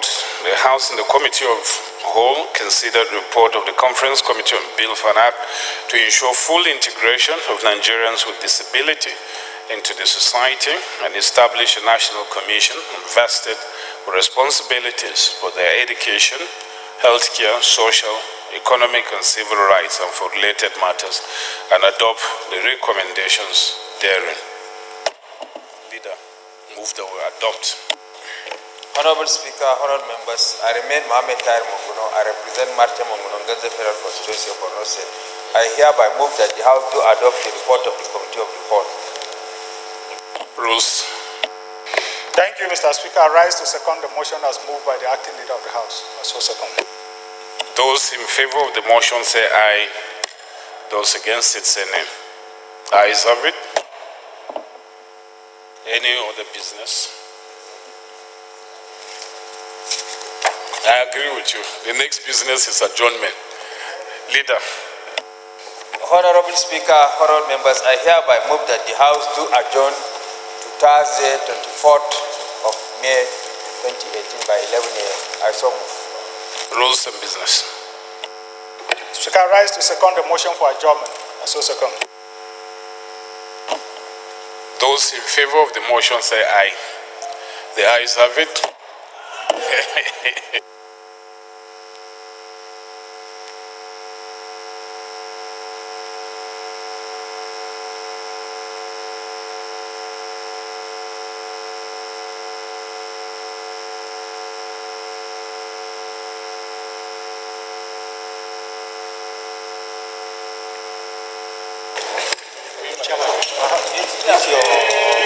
This consideration of this report is very, very important. We need to do a scroll down on it.